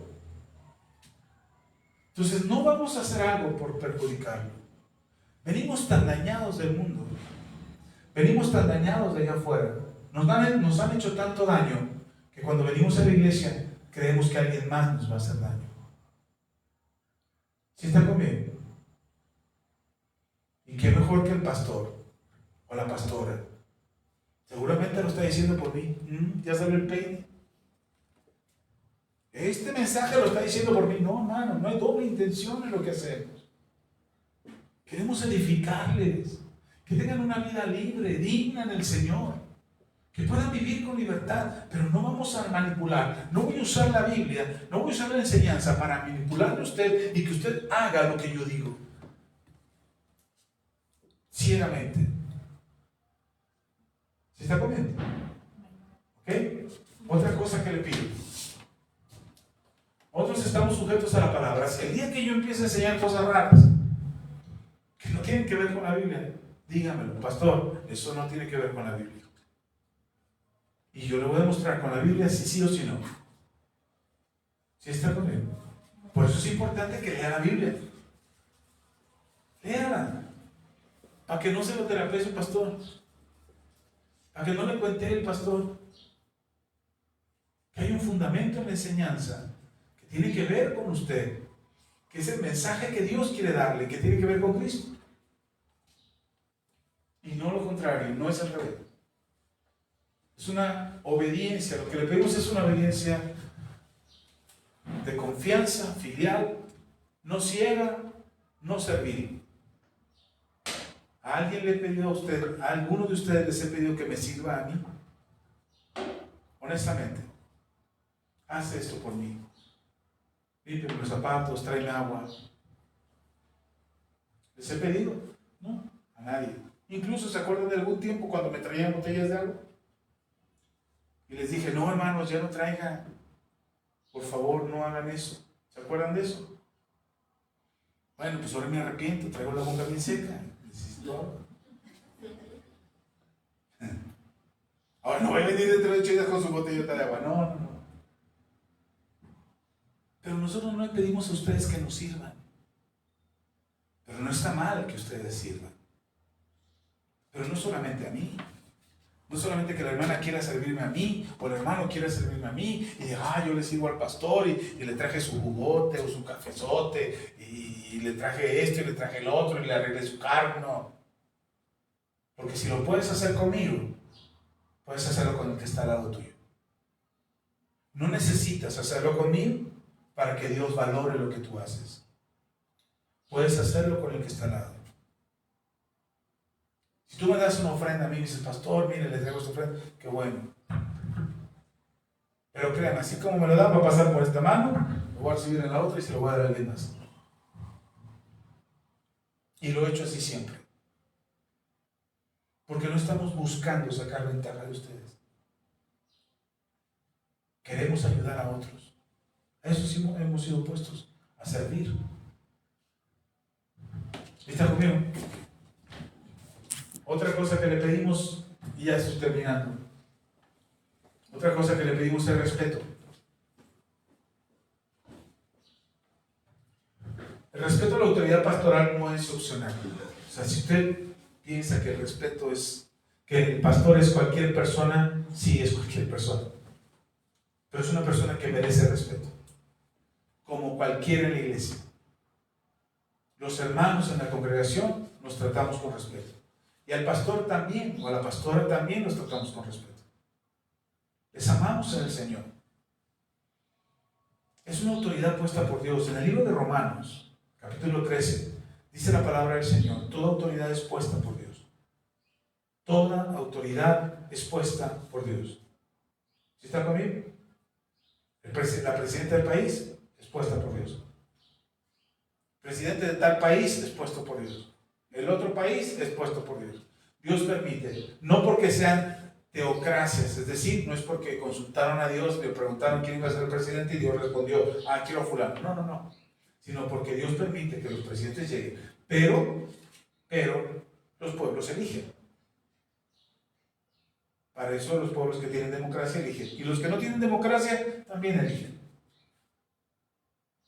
Pero en la iglesia, en el ministerio, en la casa del Señor, el que es pastor no fue elegido por democracia. ¿Alguno de ustedes se acuerda que hayamos hecho alguna elección para ver si me quedaba en el puesto o no? No. Cuando iniciamos la iglesia no consulté si los demás querían que yo fuera su pastor. No. Hay ministerios, hay iglesias, hay denominaciones que sí lo hacen. Lo hacen por votación, tienen consejo de ancianos y eligen por votación a su pastor. Hay otros ministerios que tienen un consejo de ancianos y no eligen por votación. Ellos observan a ver quién es el mejor candidato y entre todos dicen: él es el mejor candidato, y lo ponen. En esta iglesia no ha pasado así y no creo que pase. En esta iglesia empezamos porque Dios nos llamó a ser pastores. Entonces respete el cargo que Dios me ha puesto. Ahora, ¿qué quiero? Que me diga: honorable pastor, es usted venerado aquí. No. Olvídese de eso. Si usted me quiere decir hermano Axa, está bien. Si me quiere decir Axa, está bien. Si usted me quiere decir pastor, está bien. Si usted me quiere llamar: hey, tú fulano, no tengo problema, puede hacerlo. Pero eso sí, si me pides un consejo como pastor, o te acercas a mí para que ore como pastor, como líder de este ministerio, de esta congregación y de esta casa, entonces respeta lo que yo haga por ti. Respeta la oración, respeta la palabra, respeta el consejo. Hermano, nosotros nos vivíamos, mi esposa y yo y mis hijos, nos vivíamos en la casa de otros hermanos para ayudarles a resolver sus problemas. Nos pasábamos horas aconsejándoles y con la Biblia en mano y con manuales en mano y con consejería en mano y todo ahí dándole a los hermanos en la congregación. Y al final terminábamos, después de horas de estar ministrando, y al final esa pareja hacía lo que se les daba a su gana. Hacían todo lo contrario de lo que nosotros les aconsejábamos. Venían conmigo y decían: pastor, ¿puede orar por mí para que encuentre trabajo? Le decía: sí, claro, vamos a orar. Pum, oraba por ellos. Decía: envía tu currículum a todas las oportunidades que puedas. Ve y sal a trabajar, a buscar trabajo todos los días. ¿Sabe qué hacían? Iban y se dormían en su casa. Algún día vendrán por mí. Acabó el pastor lloró. No respetan lo que nosotros hacemos. Si alguien está enfermo, le decimos: oramos por sanidad. El milagro sucede y le decimos: ahora cuídate. Aléjate del alcohol, aléjate del tabaco, aléjate de la Coca-Cola, aléjate de las azúcares, aléjate. Come sanamente, haz ejercicio. Y no hacen lo que decimos y se vuelven a enfermar. No es respetar lo que estás diciendo. No es respetar lo que se está haciendo por ti. ¿Sí está conmigo? Si yo preparo un mensaje y me desvelo y oro y estoy preparando la enseñanza y ahí me tienen leyendo, yo llego aquí y a usted no le importa lo que estoy enseñando, usted no está respetando al pastor. Si usted viene y escucha la palabra y le entra por aquí y le sale por acá, usted no está respetando al pastor. ¿Sí está conmigo? Perdón que se lo diga, pero no voy a invitar a otro pastor a que venga a decírselo. Yo soy responsable de esta casa y usted tiene que cuidar su casa. Hermano, yo he querido tirar la toalla muchas veces, de verdad, muchas veces. Me he cansado de aconsejar, me he cansado de preparar un mensaje, me he cansado de enseñar algo y ver que las vidas no cambian, me he cansado. Ahora, estas palabras que le estoy dando no estoy haciendo mi queja, hermano, ni es mi carta a los santos reyes, no. Lo que le estoy diciendo es algo que usted tiene que saber y que lo hemos enseñado en otros momentos. Pero sé que no es lo mismo mi hijo de 3 años escuchándome darle este consejo que mi hijo de 12 años escuchando este mismo consejo. Ustedes han estado aquí por lo menos 3 años, o 4, o 5, algunos más, algunos menos. Y es necesario, porque seguramente esto que estoy diciendo usted ahora, seguramente no lo escuchó. La autoridad que tiene en esta casa no fue improvisada. Tenemos una historia como pastores. Tenemos preparación académica, preparación teológica. Tenemos conocimiento. Tenemos la propia experiencia personal y los tabicazos que nos ha dado la vida para corregirlos. Y el respeto que le pedimos no es respeto de que hay que decirle pastor, o como en algunas iglesias se acostumbra, dígame papá, yo soy su papá, porque soy su papá espiritual. No, usted tiene su papá. Honren a su papá. Y tenemos un Padre, todos en común, que es nuestro Padre eterno. Por eso nos llamamos hermanos. ¿Sí está conmigo? No le estoy pidiendo que me bese la mano y, ay, pastorcito, usted. No. Por eso le digo, si me quiere decir Axa, no me ofende. Si me quiere decir fulano, hey, tú, ¿cómo te llamas tú? Hermano, no me ofende. No me hace menos. No me baja el rango de pastor. ¿Sí está conmigo? Pero sí espero su respeto cuando yo le enseño algo. Cuando le digo algo. Cuando le doy un consejo. Cuando oro por usted. Cuando lo convoco a algo, diga, pues el pastor lo invitó al ayuno el próximo jueves. Hábleme. Sí, mire, si tiene dudas, hábleme. Pastor, yo me gustaría ayunar. Quiero estar en el ayuno, pero no sé ni cómo hacerlo, no sé si está bien que vaya al trabajo, y platicamos. O le mando un mensaje, o le mando un audio. Ni siquiera tenemos que estar ahí pegados al teléfono los dos. Y le explico qué puede hacer usted y cómo puede hacerlo de manera que cumpla con esta convocación que le estamos haciendo. ¿Sí me explico? ¿Sí está conmigo? Ok. No es mi posición lo que me hace ser quien soy. Yo soy quien soy porque soy hijo de Dios. Y lo último, ya para que se vayan, ya se lo mencioné antes, pero escuche lo que le enseñamos aquí. No le pido mucho, obediencia, respeto y que escuche. Yo entiendo, se los he dicho aquí, yo entiendo que de pronto usted venga cansado, tenga sueño y quiera dormir. Hermano, no me ofende, de verdad no me ofende que usted se duerma. No creo que lo estoy diciendo porque, los hermanos se duermen y por eso ya salió el pen y el pastor ya le quiere regalar. No, si usted está muy cansado y necesita descansar, yo sé lo que es tener sueño y no poder dormir, yo sé. Así es que si usted se duerme aquí, no tengo ningún problema. Pero hágame un favor, si usted se duerme aquí, tómese el tiempo de escuchar el mensaje después. De escucharlo con atención. ¿De qué se refería? Porque de repente queremos dar, esto que estoy diciendo ahora, es porque queremos dar pasos más grandes hacia adelante. Queremos llevarlos a otra cosa, queremos llevarlos a otro nivel de fe.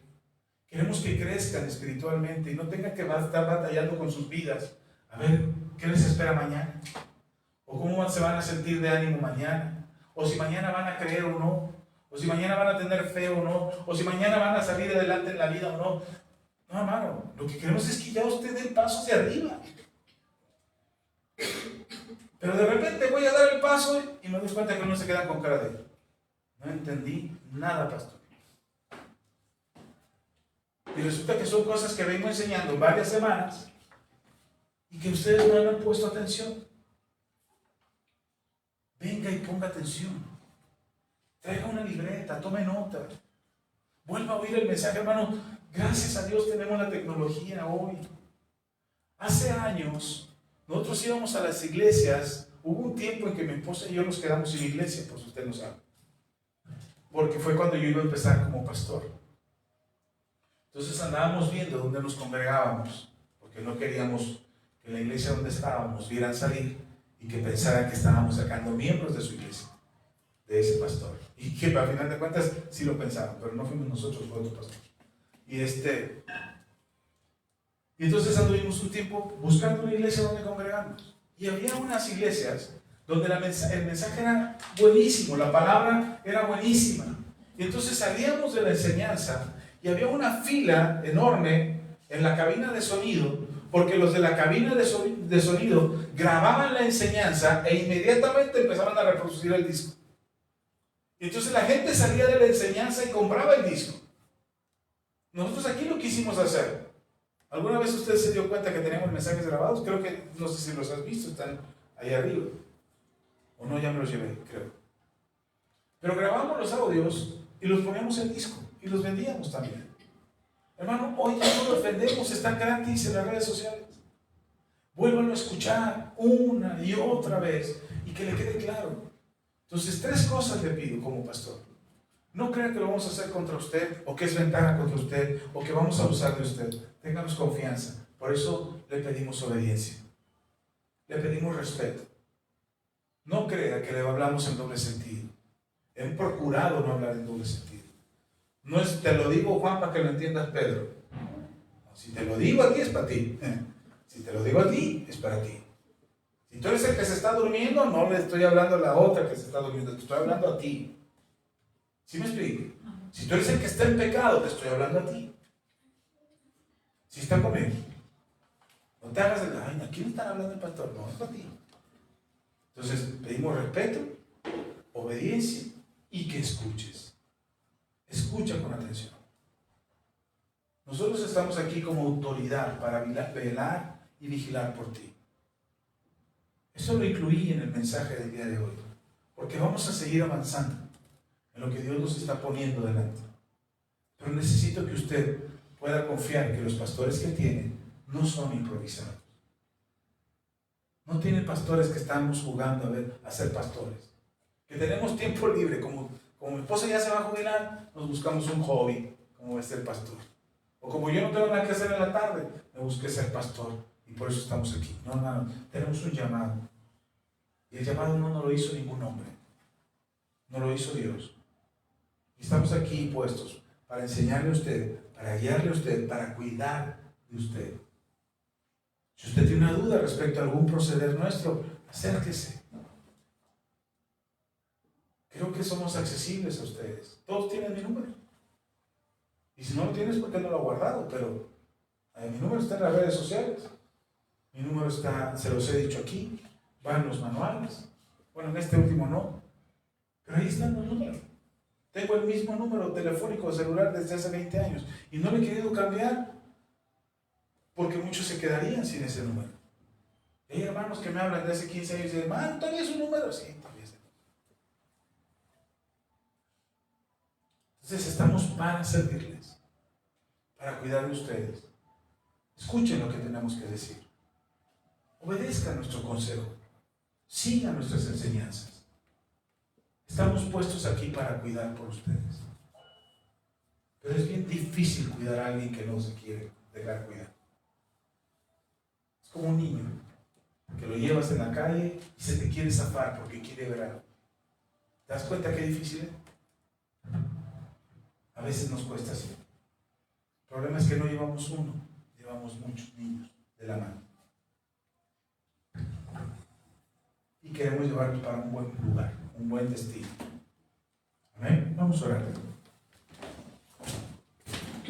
Hay más cosas que quería decirles, pero como invertí tiempo en la primera parte de la enseñanza, ya son 2 horas, ya necesito callar. Vamos a orar. Padre, gracias. Gracias por tu palabra. Hoy, en estos 2 mensajes, en estas 2 enseñanzas, he querido compartir con la iglesia lo que tú has puesto en mi corazón. Sé que hay mucho que hablar al respecto y sé que hay mucho que decir al respecto.